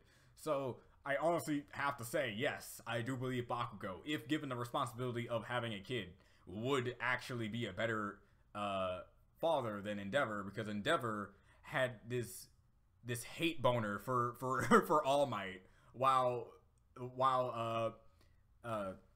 Bakugo has resting douche face. At least he shows more restraint of himself, especially when he was doing other stuff that I can't say. So like, should I tell you after the stream on DA? I don't want to know. Sorry, it's fine. You can keep me in the dark. It's cool.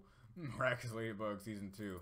What do you want? I just want surprises to come underhand and more mysteries to be solved, and finally put the bed to rest about who the heck Hawkmoth is, even though to me it's flippin' obvious. But, you know, people, can't be obvious to them.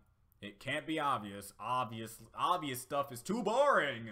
Who cares about obvious things? Shows are way smarter than that. But seriously though, so unless this season 2 proves me wrong or proves me right, I just want to see, you know, them reveal the face of the mysterious man known as Hawkmoth. What epic song do you think would, might be awesome for Adam versus Yang and Blake? I'm not a really epic song guy. I'm not really. You say run. There you go. There you go. That's my answer. All right. Let's see here.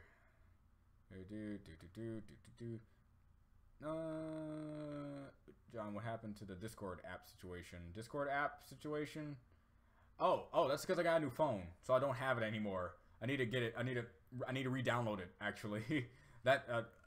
If that's what you're talking about, yeah, I don't have Discord right now because I didn't put it on my new phone.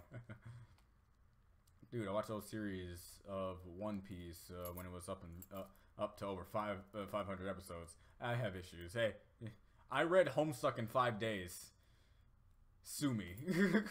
we all have our problems, man. Oh man. I remember me getting into One Piece back when it was like 300 episodes or so, and people are like, you can't do it, man. There's way too much stuff, and especially since you're going to watch the filler as well. It's like, yeah. I watched Naruto filler. I don't see how One Piece filler is going to be any different. Where did the Blue Triangle guy go? He was goody. Blue Triangle guy go? Oh, you're meaning the chat? Oh, yeah. I don't know. I think he said he had to go to bed.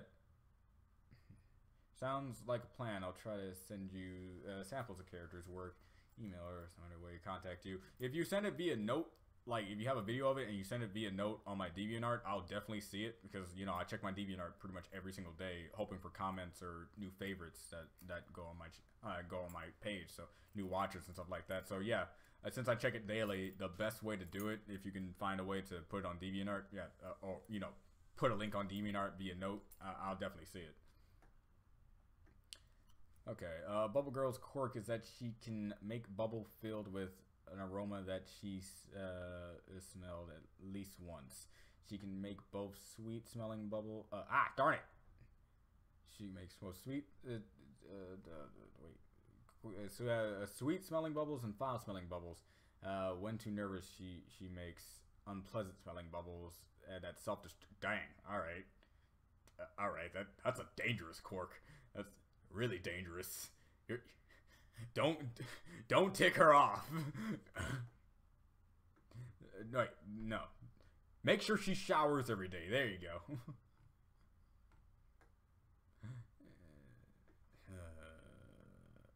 Oh wait, no, yeah. Too nervous. Yeah, don't make her too nervous. I'm reading this weird. This is also I blame dyslexia. Bubbles. Oh yeah, Nostalgia Critic. Oh, happy all the Nostalgia Critic fans.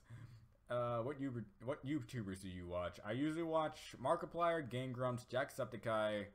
Off the top of my head, that's what I usually watch. Nico B is also a very good YouTuber that I just got into recently after stumbling across one of his Kingdom Hearts Let's Plays. I think that's pretty much it when it comes to top of my head. I need to actually think about it a lot when it comes to other YouTubers. But of course, there's the occasional reaction channels that I can go to from time to time. But sometimes I can't go to their channels because then they show me something that, because then sometimes their thumbnails or their titles show something that I need to get to on my own blind reaction time. So it's kind of awkward. Okay. Do you have an ending to? Yes. See, I'm on the side of you should never make a story unless you have it fully structured. And as for me, I have it fully structured. If you go on my DeviantArt right now and go into the journals, you'll find titles or something that I said on my DeviantArt in the journals, and it has each and every arc of the story, and all those arcs are already pretty much mapped out in my head. I just need to actually like put them to paper. I have the entire ending done.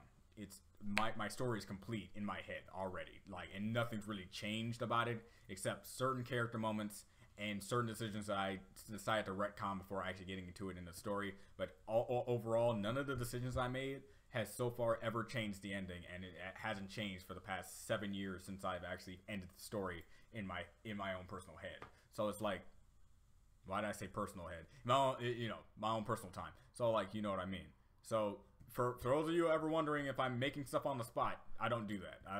The only thing I make up on the spot is dialogue options between characters, because I never map out like what characters say to one another. I just let the characters be their characters, and then that's how the dialogue goes, and it flows way better than just having a structured, okay, this is what this person's gonna say, and this is how this person's gonna react.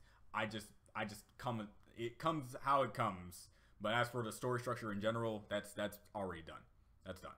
That's nothing's changed about that.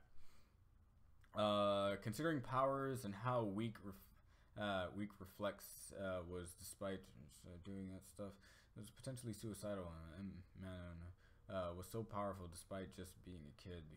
The power of just being a kid. Do you think the power of Kumas are scaled by their let's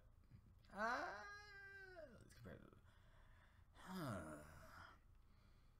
I don't know. I don't really know. The whole structure of how they're made and stuff. It's like, it's like, I have to see more of it actually, just to be sure, because they're kind of inconsistent in a way from some logics.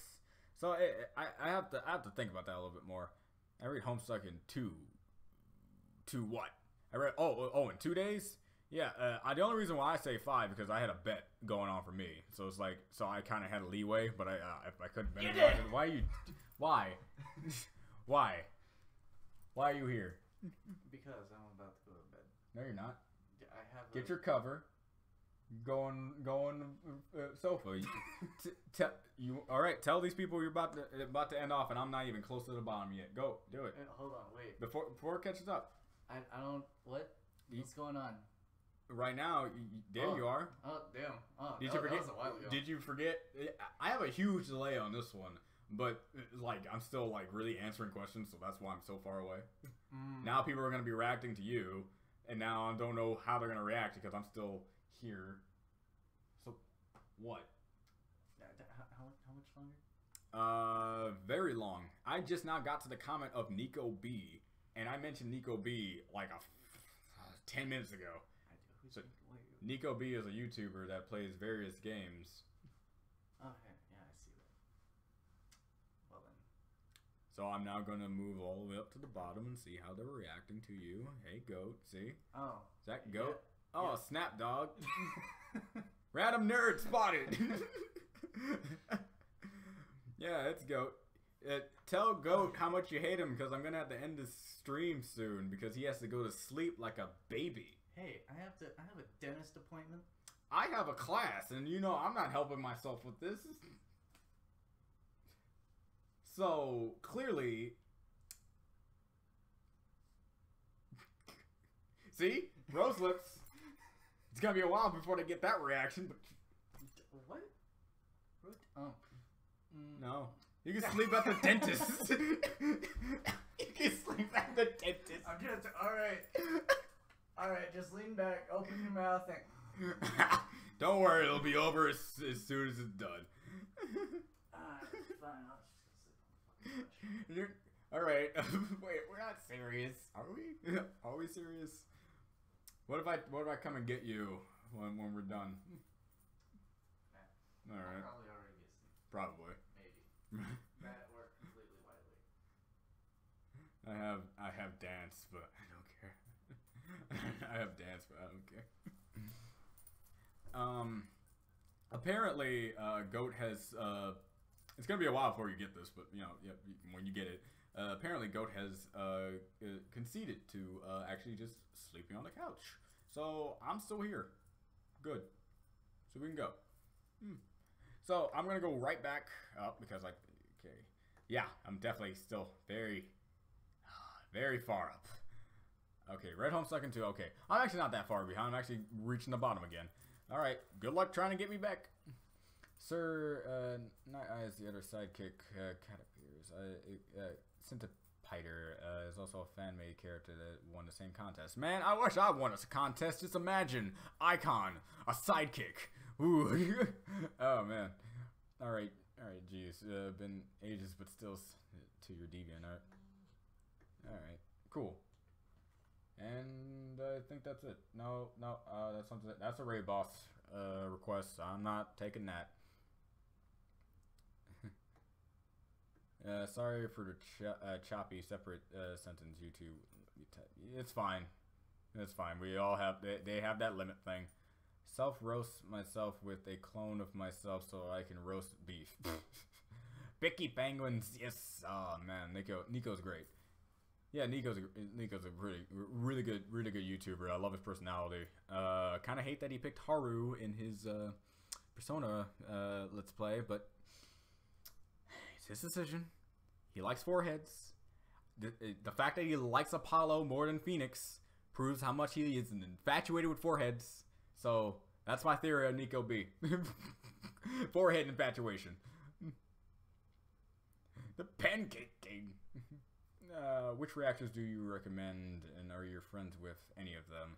I want to define what you mean by friend, because I do consider myself friends with Apple Geek and, you know, Astrum, you know, the other guy, like some of the reacting community, like the Flame Shark and stuff like that. However, like, we never actually met one another, so saying that we're friends is kind of out there.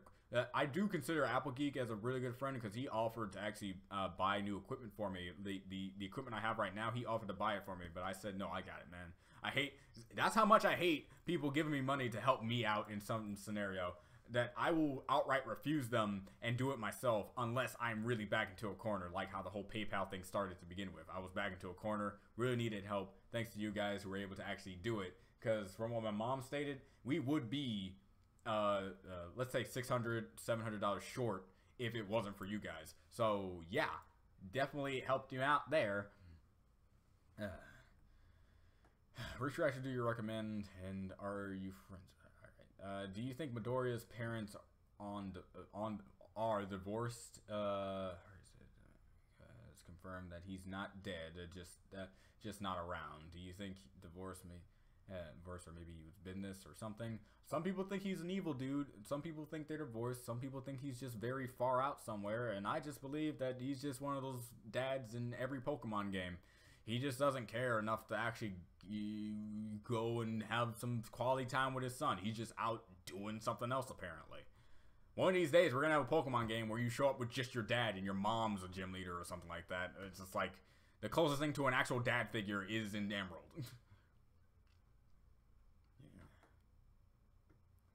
At this moment, I've finished halfway the animation project. I need motivation suggestion. At this moment, I've finished halfway the animation project. Motivation. Usually, what I do for motivation, I just take a walk and talk to myself. While it does sound crazy, it actually helps out. Especially if you just talk about random stuff and just answer yourself. Just don't get caught doing it because, again, the whole crazy thing. Alright, I'm reaching the point where people are reacting to Goat showing up, and yeah, he has submitted. Okay, let's see here. Fight the power. Row, fight the power. Alright, you boy. Goat's Quirk is that he's the Goat. Yeah, he's Goat. The most overpowered Quirk in the entire universe. He is Goat. He's very good at climbing trees, shockingly. Also, I've fallen asleep during a body scan. Whoa, forehead fetish confirmed. Thank you. Yes, so it was like he because I personally like Phoenix more than Apollo, so definitely we have differing opinions. I like Futaba more. It's always between the two. It's like he likes Apollo more than I like Phoenix, and he liked Haru more than I like Futaba, and Futaba was, you know, in that ranking of being his one true waifu. So it's like, and both those characters have a forehead, like very definitive forehead. Toga or Stain? Toga. If we're talking about which one I like more, I like Toga because I love her personality, because I love how crazy she is for the fact of being crazy and all over the place. Stain is also seemingly crazy, and also he used King's Hockey on everyone when he was just yelling up a storm when Endeavor showed up. I thought that was hilarious. But yeah, but we're talking like fight standpoint. I think it all depending on what Toga has at her disposal. If we're talking about like Stain is very versatile at his best. You're nice to keep up the QA so long. She says you're not tired. Yeah. Right now I'm not tired. I can pretty much go about this until I reach the bottom, and then like questions start to dwindle down. Because sooner or later the watching counter will go down, or I reach like hour 4. Because I'm trying not to reach hour 5. That would be really long. That's a previous stream. You said Stain. Yeah, but like again, I need context. If we're talking like fighting or like talking like fighting or who I like better. It's really, okay. What is fake? Rope the wood. Be. Would be revoked? What would you have her Akuma be? Julica's Akuma. I don't know. I'm not sure. Probably. To tell you the truth, I'm not really as well versed when it comes to like a lot of the stuff right now. So me actually thinking of it is actually a lot harder because I don't know the names. So I'm sorry about that. Wish I could talk more about it though. I'm the swinger of the LA Lakers. John, have you watched Ajin? Since I don't know what that name is, I don't think I have. If so, what do you think? I thought the animation was surprisingly good. The concept of fight scenes are rethought out. I don't think I've heard of it actually. What do you think of the little girl, Eerie? I think she's adorable. I'm kind of Talk me a nitpick complain a bit here. Nitpick complaining. I know it's a nitpick because it actually really doesn't matter in the grand scheme of things. But it's me complaining because right now, the moment where Midoriya does a thing when it comes to the little girl and how she said that he felt it's so safe to be in, and I thought that was supposed to be a dynamic of what made Midoriya better than Lemillion at that time. It's like Lemillion is more of a textbook definition of what a hero he's trying to be, while Midoriya is trying to be a more well-rounded, well-versed kind of hero. Well, very sporadic in what he does. But then having Lemillion also have the sensation of being a safe person to be around, I get it. Lemillion is actually a really good character. I have no problems with Lemillion whatsoever as a person, but it just gives yet again another thing Midoriya has to go up against in forms of being a better hero in a sense. One of the latest One Punch Man mangas, chapter mangas, King said to Saitama one of the best things that Saitama can ever be told to, that can ever have been told to him. You may have become the strongest hero, but have you become the best hero, the greatest hero? And that's true. He may be a hero that can basically beat anyone in his verse if he felt like it, but is he the best? Is he the person that they need to rely on for both morale, safety, and other assortments of reasons that heroes are mostly known by? You could say definitely Saitama is stronger than All Might, but in a sense of morale and when you see him show up, All Might has a way better following for that. So definitely, yeah. But so for Midoriya, I want to see how his interpretation of what he wants to be a hero is like comparatively to other people who have the same dream of wanting to become a hero. Todoroki being one of them. So, but that's just a minor nitpick thing. I like for her. I love how adorable she is. You need a schedule for this. Yeah, I do. But there will be a schedule now. Now that we reached the the main reason why I was doing these live streams was to both actually get used to live streaming, to tell you the truth, but also spread out awareness that how far we are to our goal, how much we need left, and usually having videos and stuff spreading more awareness than the initial video will help drive the point on with the money. Now that the money is immediately there and I can just send it to my mom and she can just do the whole thing, and then this entire ordeal will be done with. Now that's what the point with these rapid streams were for. Now I can definitely do a one stream every week on Friday or Saturday. That's where the most people can probably take the time out of the day to do something, since they are now in the weekends, that sort of thing. So yeah, the schedule for streams will be up. Do not worry. However, I do not know when I will do those streams. I could do them in the afternoon, thus making it so more people can have a better chance of getting into it, because, making it nighttime like this actually still messes with people's sleep schedules, which is bad. So we'll see. We'll see. Oh, darn. Okay. They try to knock each other out because they can't die and kill themselves so they don't pass out and get captured. I can see that. I can see that. I really want to. I really want to see the show now, because now it's like, if that's what happens, all right. That's crazy. Imagine Sun from Ruby interacting with Ryuji. Oh God, oh yes. Oh, that has to happen at some point in some universe where that idea is a thing they want to do. Oh yes. Because Ryuji is one of my favorite characters in that show, in the game, and Sun is just sporadic all over the place, just like Ryuji is pretty much. So yeah, I would love them interacting with one another. I love having those scenarios that these two characters need to come together because they would become instant friends. Ruby and My Hero Academia crossover. Who would get along with who? I think Midoriya will get along with pretty much any one of the Ruby casts. If I had to pick one specifically, I would say maybe Ruby herself.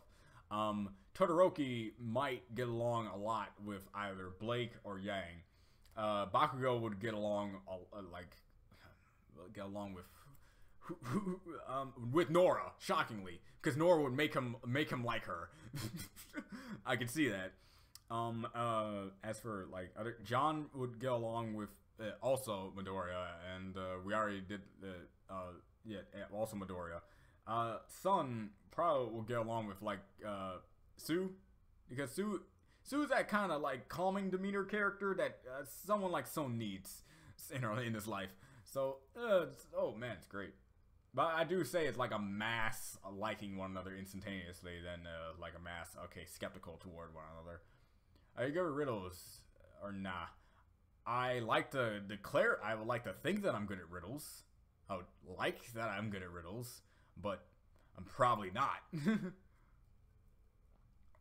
Ah, 4 people left thanks to Goat. Dang you, Goat. Alright. No. Death Note entry. Derpy, death by muffins. Impossible. You forget. The Death Note can only do a death if it's in the realms of possibility. Booyah! Alright, no shade. Okay, Goat caused 99% of viewers to leave. Ah! It's funny because I barely have many viewers. Goat animal power or exaggerated useful god super strength climbs mountains with balance and frog in my friend. Yes. Back to P5 stuff. Whitney reminds me of Akechi. Hell, even Adam is a little bit. Yeah, I see that. Yeah, I can see it definitely. Like a lot of the P5 casts either have characteristics from other characters, like how I compared Ryuji to both Yosuke from 4, also with Kanji from 4 put together. Because he's your best friend, but also a tough guy at the same time, but also has his own like little soft side to himself. I like that. So yeah, I do admit, you have to admit, a lot of P5 casts have a lot of personalities mixed in with a lot of other personalities from previous Persona games.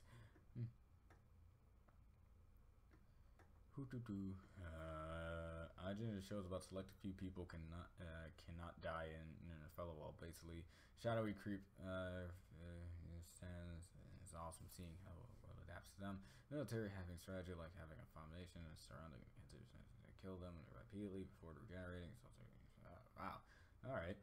Do you like live streams? Yeah, I love them. Like, as I said, I usually do live streams. I would usually want to do live streams, and these live streams have really helped me out with the bike scenario and just having me pay way more money than I should because of their mistakes of my only form of transportation to getting to work without using an Uber, which would take $48 of my entire of my bank account here due to Ubers. So it ticks me off no end. So being able to talk to you guys and calm me down definitely helps, because you know, when I don't have someone to talk to, I start talking to myself. When I start talking to myself, I start to go crazy. If I start to go crazy, I start doing things I don't want to do, and then when I do them, I hurt people in the process.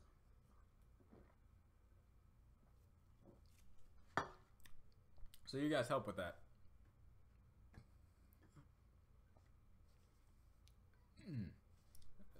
Pinkie Pie supplies the muffins, so yeah, again, rounds of possibility. Have you seen the anime short series Space Patrol Luco? It's made by the same studio that made Little Witch Academia and Kill la Kill. It's 16 episodes and each episode is 7 to 8 minutes. I've definitely heard of it, but I have not watched it due to the fact that on the whole, not really watching anime due to time constraints. So if that's another thing I need to look into, I'll look into it. Videos, Cal. Your third, yes. Oh, actually, shockingly, funny enough, I actually have one of her videos open right here, and just to prove it to you, like, I don't know if you hear this. Oh my god! Stop being dumb, me. It's like, yeah, okay, yeah. fire doesn't work. Yeah, I love her videos and her other thirst for all the guy characters. It's definitely a fresh take on what I'm used to when it comes to watching like Let's Plays of Persona series. It's always with the guys and her kind of talking about the girls, but I finally get a girl who talks about the guys, and this is actually really entertaining. So I don't know if you guys heard that. I don't know how audio is captured, but yeah, I love her. I love her content. It's great.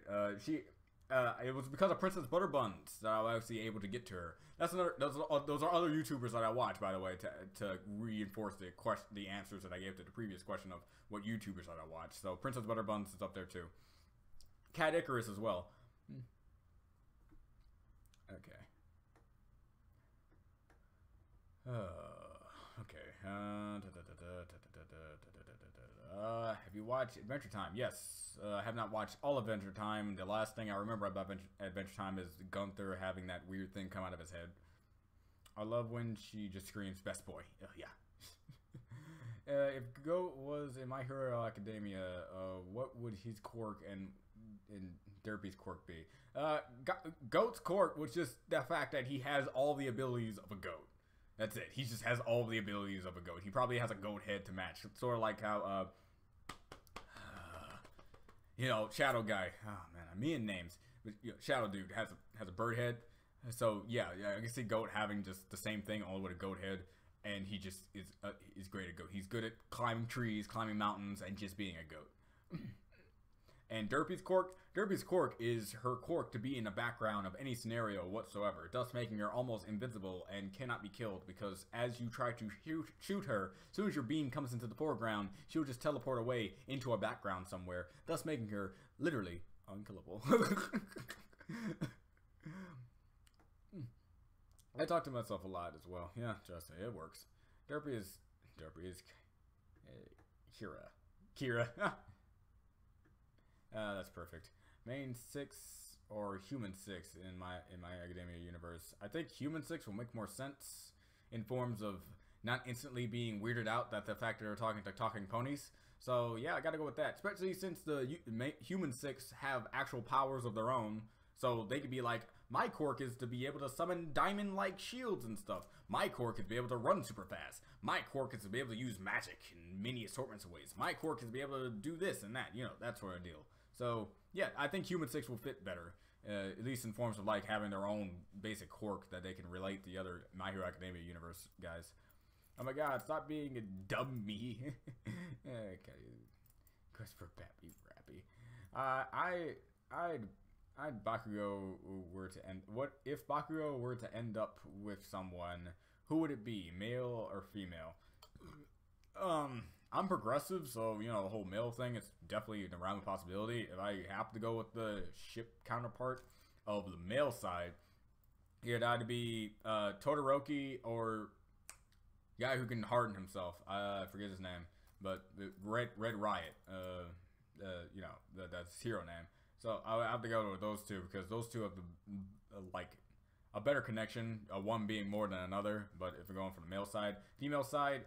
You know, I understand the Eureka a bit, so I guess I gotta go with that. I don't really see anyone else really putting up with Bakugo's crap enough for, say, any other female.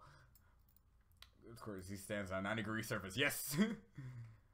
How Bakugo shows a girl and he likes her, pushes her down the stairs. Best, or be like Kakashi. Fastest way to a woman's heart with a Chidori. With a lightning blade. Yeah, that's sort of, I see it. I am the muffin good of New World, and I will deliver mail to the world. I am Derp. I like how we keep talking about Goat. I'm just waiting for him to pop out. Yeah, he's asleep, because if he says he's going to sleep, he's going to sleep. Kirishima? Yeah, I think that. Kirishima. Yeah, because if it wasn't for Bakugo, Kirishima would not have had the drive to actually achieve his, you know, new form that he got. Well, I wouldn't say it would be impossible for him not to achieve that form, but it was definitely thanks to a flashback he had with Bakugo. So you already have that connection that it was through each other's words that they enhanced themselves on them. And plus their fight pretty much, just like how Eureka and it's basically anyone Bakugo has fought in his time, it's pretty much ship material, since they have development with Bakugo, at least in some way, shape, or form. Playtown or Salem? Salem. Because we don't know what she does, so she has a mystery factor to her, and it's probably something overpowered. Quick, more questions. He's too close. I'm way close. I'm actually seeing the questions come out now. Very close. You know what that means, guys? time for the stream to almost end, since, you know, I'm no longer having to keep up. That's how these things go. Tetsuya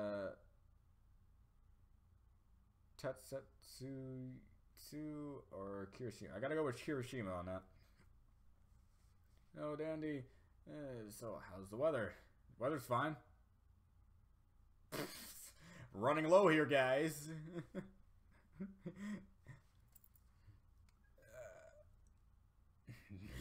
Running low. I'm sitting here waiting for a question or waiting for something to talk about.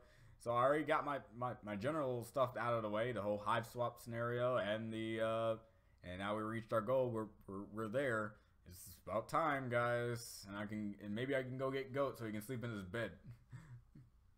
Eureka versus Ruby versus Derpy versus Door versus Nanako. Nanako in a battle of adorableness. Nanako, cause I'm kind of biased. Cause while Derpy is great, I ran a Nanako first, and it was the first time I cried in a game after what happened to her. So I love Derpy, she's adorable, but Nanako came first, and the Nanako is adorable. If you've been reading my Persona comic, you know how much I love Nanako, enough to put her in my story. It's time to end it. How much wood wood? The answer is 100. I know because I played a game about it. Pickle or peanut? Pickle. Because I hate peanuts. It's not that I don't like them. It's the fact that I just don't find them interesting to eat. Guys, it's almost 2 a.m. He needs to sleep. The man sleep. I meant Ruby. Yeah, I know what you meant. Nah, don't worry, I got you. Did you get the episode where we see Sue's internship? If so, what did you think of Captain Silicon? Cyrus is my wife. I love her, and I want more of her. I definitely want more of her as well. It was an interesting OVA. I was happy I was actually able to get to it. So yeah, definitely. It was something I needed to see, even though I didn't know I needed to see it. EST Squad. Pickle juice. I don't really know. I remember drinking like a nothing but pickle juice once before. That's because one of my sisters was like really into pickles, so like I kind of was also into pickles as well. Have you watched OKKO? I have not watched it, but I only heard good things about it. If Goat were to date someone from her and Ruby, here, wow, that's all right. Here and Ruby, who would it be? I think Goat has been attracted to the characters that fit the descriptions of goats. So the closest thing to a goat in the series, I have to say, would probably be Momo. Probably Momo. Let's see here. Same with me. Is Earphone Jack best girl? Not in my eyes, no. Not in my eyes. I can see why. Just not for me. I'd say more best girl is it's a tie between Sue and I was gonna say Eureka, but that's too cliche. I think also Miss I can create anything from her skin pants. It's pretty fun. My sister was drink pickle juice. Was dared to drink pickle juice. It's not that bad, to tell you the truth. It's actually really good. Hands down, fight me. Evil Laser Dude or Grape Boy? I'm gonna put it in all scenarios I can possibly think of. In a fight, Grape Boy, since Laser Dude has a real clear limit to how long he can use his naval laser, and again, Grape Boy has some skills, which I like better. Naval Boy, because at least he's less annoying, in my opinion. And who I'd rather hang out with, Laser Boy again, because I may not like him very much, but at least he's not an ultimate pervert. All right, I don't think I can hang out with a guy that's like that. June meeting Midoriya, that would be an interesting confrontation. I can tell you that much. I don't know what would happen, but it would be something. I am the meme lord of the chat. yeah, I like it. June, dang, autocorrect. Oh, John. All right. I was thinking June from a completely different series. All right, John. Oh, okay. That. However, that would just fall down to. That would really fall down to just how good Midoriya is to understanding John's current situation and how John is in at the time. Because right now he seems to be pretty much going down the edgelord territory due to what happened. And I want my old John back, the old lovable klutz that just thought nothing of the world and just trying to fit in. Sue's best girl. I'll go with best boy. I go with Todoroki more, but okay. Gran Torino or Recovery Girl? Forms of what? In forms of powers, in forms of likability in the series, in forms of wanting to hang out with? Man, these questions are so, like, vague. Like, Gran Torino, he's a cool dude. He's like a sweet grandpa dude. And Recovery Girl, sweet grandmother. I love both of them. Bakugo as a wolf and Todoroki as a vampire. It would be very ironic for Todoroki being a vampire and then he suddenly uses his fire quirk. Just saying that.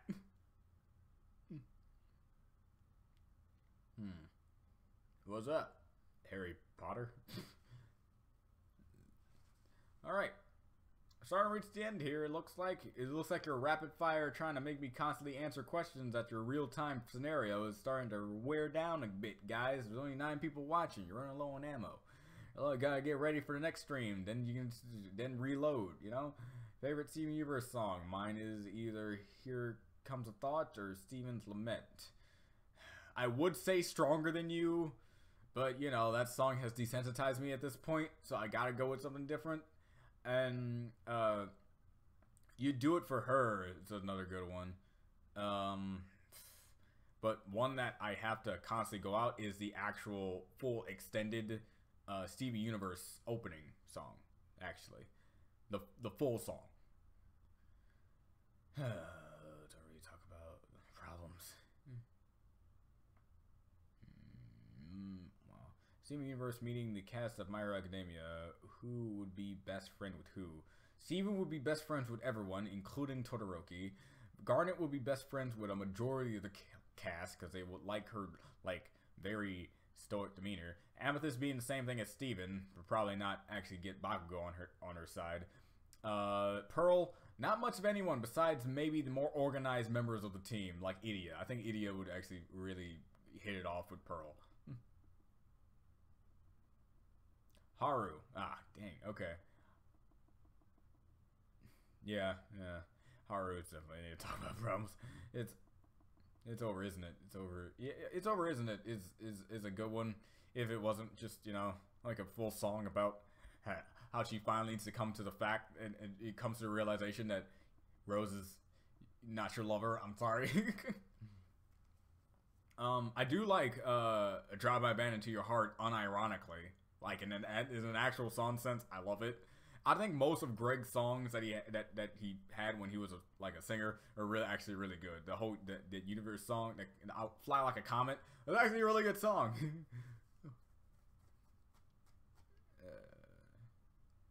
Peanut butter or jelly? Jelly, because again, peanuts. I'm not good with peanuts. I remember back when I was growing up and I just had jelly sandwiches. I did not like peanut butter. Cinnamon or butterscotch? Butterscotch, because I had more butterscotch than I had cinnamon, and most things I had cinnamon weren't actually all that good to me. Steven has evolved from an annoying kid into a fully realized character. Test made me respect him. The test made me respect him. Yeah, I believe that. A lot of people complained about Steven in the past, and now I see less of those complaints because he's actually grown more as both a character and as a well standing guy in and of himself. So yeah, I like that. How about to react to Peridot? Find her annoying, try to blow her up, find out that she has more durability than even the diamonds themselves, probably give up halfway trying to explode her.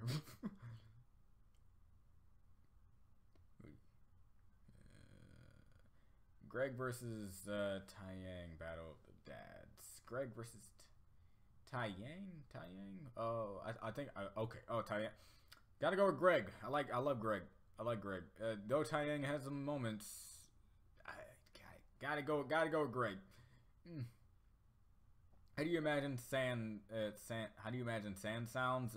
Pretty much the same voice that Barry gives him in the Undertale playthrough in Game Grumps. Definitely got to go with that because I do see it like a lot. What do you think Taiyang's weapon semblance is? I'm not sure. I'm really not. I'm not a speculator on that sort of dealio. You're gonna have to give me like your theories first before I try to go with something. Steven Universe cast meets Ruby cast. Steven Universe cast meets Ruby cast is sort of the same deal. Steven Universe, Steven getting along with everyone as per usual, as of his character. Garnet probably getting along probably get along a lot more with Yang. Because you know the same type of weapon kind of deal they got going on. Amethyst getting along probably more with probably Blake a lot more than what I'd say Weiss would. And Weiss definitely would get along with Pearl.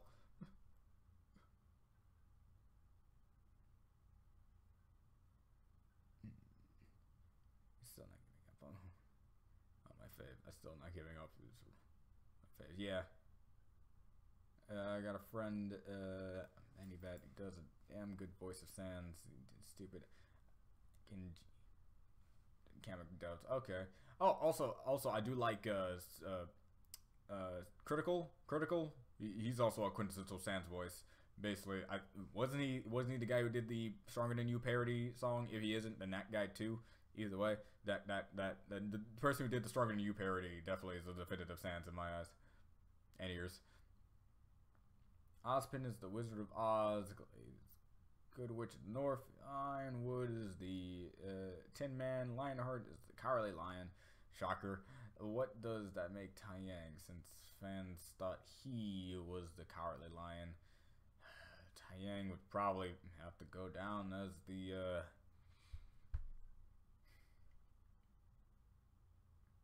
how many other characters I remember from Wizard of Oz besides the initial like group? The dog. There you go. I was a Skype call. Whis versus Todoroki. Why I say Whis? Weiss versus Todoroki. Todoroki, because he has fire on his side. I like Weiss. I like Weiss. I love her. Yes. But if the short that I saw of her is anything to prove, if she is overwhelmed and one of the first things Todoroki likes to do is to spam the hell out of his ice attack, just immediately during a battle, just to instantly get it over with, I can see Weiss getting overtaken by Todoroki at some point.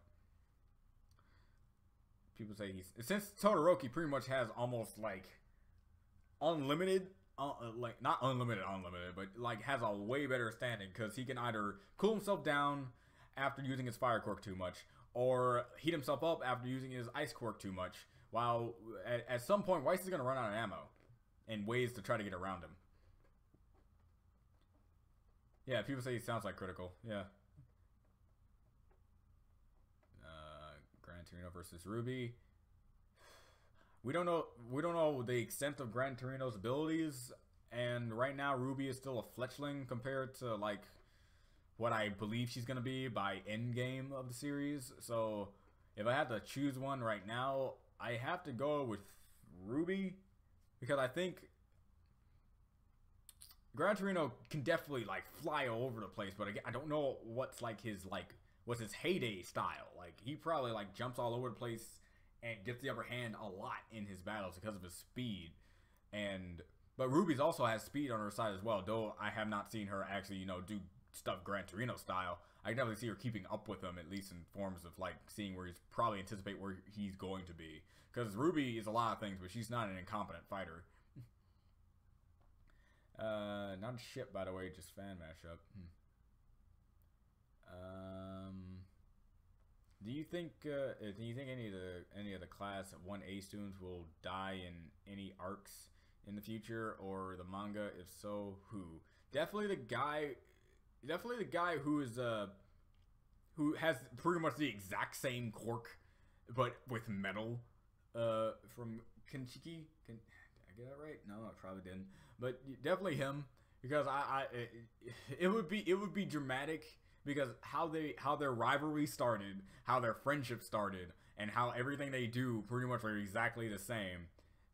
Having that bond that they actually share would sever something pretty hard.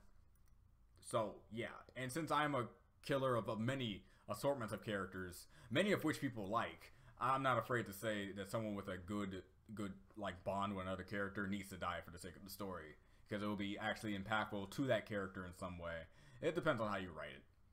Well, I'm gonna head out, John. All right, I'll try samples. No problem, man. More people are leaving. Sooner or later, I'm gonna have to end this at some point. So, guys, you're gonna have to admit it. I'm gonna have to end it. I'm gonna have to end it, guys. Gonna have to do it.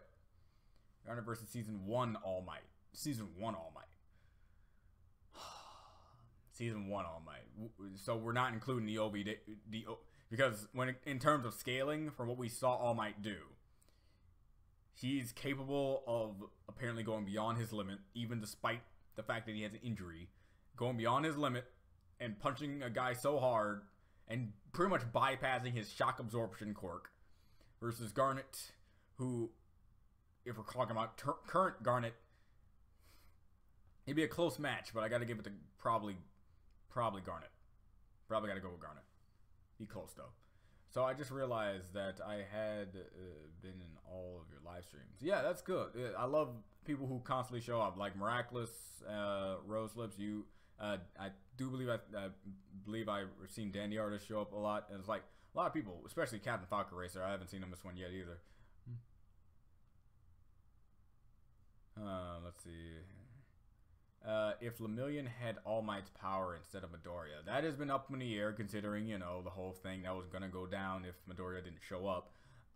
If Lemillion had the ability to basically use all one for all, I gotta say, I would say he'd just be way more of a power than he needs to be. Really. You already have the ability to phase through objects. Obito already demonstrated how overpowered that is, unless you have like a definitive way of bypassing it. But like having the ability to enhance your strength to an ungodly presidential degree, along with the fact that no one can hit you, if the fight that he had with Explodey Hand mixed constructs a lot is anything to go by, and he can just control when he's going to phase through something and not phase through something, that would be way overpowered. Mojo Vampires versus Twilight Vampires. Mojo Vampires, I don't know what Mojo Vampires are unless I'm supposed to know it. Wait, I think I do. If I'm thinking Mojo Vampires destroys. Agent J, not okay. JoJo, yeah. Don't forget JK Tasty. Okay. I'll try to keep up live stream as much as I can. Hey, do your best. These popped up very randomly, but I think that ends this live stream, and everything else is probably gonna come out on a very specific date and a very specific time, maybe. Yeah, boy, been here watching you. Hey, way back when had a few videos right until Let's Read a Homestuck. Low key. Yeah, it sucks that I stopped. And the funny thing is, Tyler, roommate, is actually getting into Homestuck now, and he's currently getting into Act 4 of Homestuck, and by using the Let's Read, So sadly enough, I have seen some other episodes with that, and I was hoping to get back into it, hopefully, but I'm not sure anymore. Really sure, it's up in the air. I would love to do more though, definitely. All right, man. See you later. Do you want to build a shadow? Not later or midnight. Midnight, because, and it also depends on scenario, because Midnight Quirk is basically, if you get close to her, you're effed. Like, that's it. Mount Lady, she can turn huge, but the only way she can actually take her out is by getting close enough to actually punch her or kick her or something, or stomp on her or something. But I'm pretty sure Midnight, though we have not seen it, probably has some like good acrobatics on her side, while also probably her her sleeping agent that she has that comes out of her skin can go up pretty high. All you need, the one thing about Midnight, get close to her. As soon as you take a whiff, you're done. I was very surprised how, you know, like Madoka got to her. When is the next stream? I'm gonna try to shoot for next Friday. Or this Friday. Fridays nowadays. Since my next schedule mostly consists of days throughout the week except for Friday. And that is the day that I pretty much have to myself. Yeah, it's actually really time to hit the hay.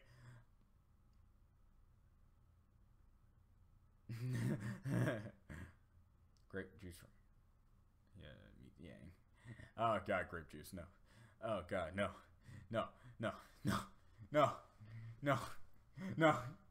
No. Grape juice would be dead. He would be pulverized. Oh god. Oh Jesus. Oh god, no. So yeah, I think it's that time. It's that time, guys. It's time to end this off. It's time to get some sleep. Time for me to end off my day, because I got a long day tomorrow. I'm gonna need all the rest I can get. I'm probably gonna be late. Purple everywhere. Yeah, purple everywhere. All right. So also, before I go to sleep though, I will be privating the video of I need help. I need your help because I don't need it anymore. And I will be doing an update video telling you guys how it went out, and a thank you video in general. And a thank you video saying how much I appreciate you guys helping like that. I'm also starting to see if I can get my mom to say thank you too via speakerphone on my phone. So we'll see. Time to get some sleep. I'll see you guys next time. Oh jeez. Later, guys.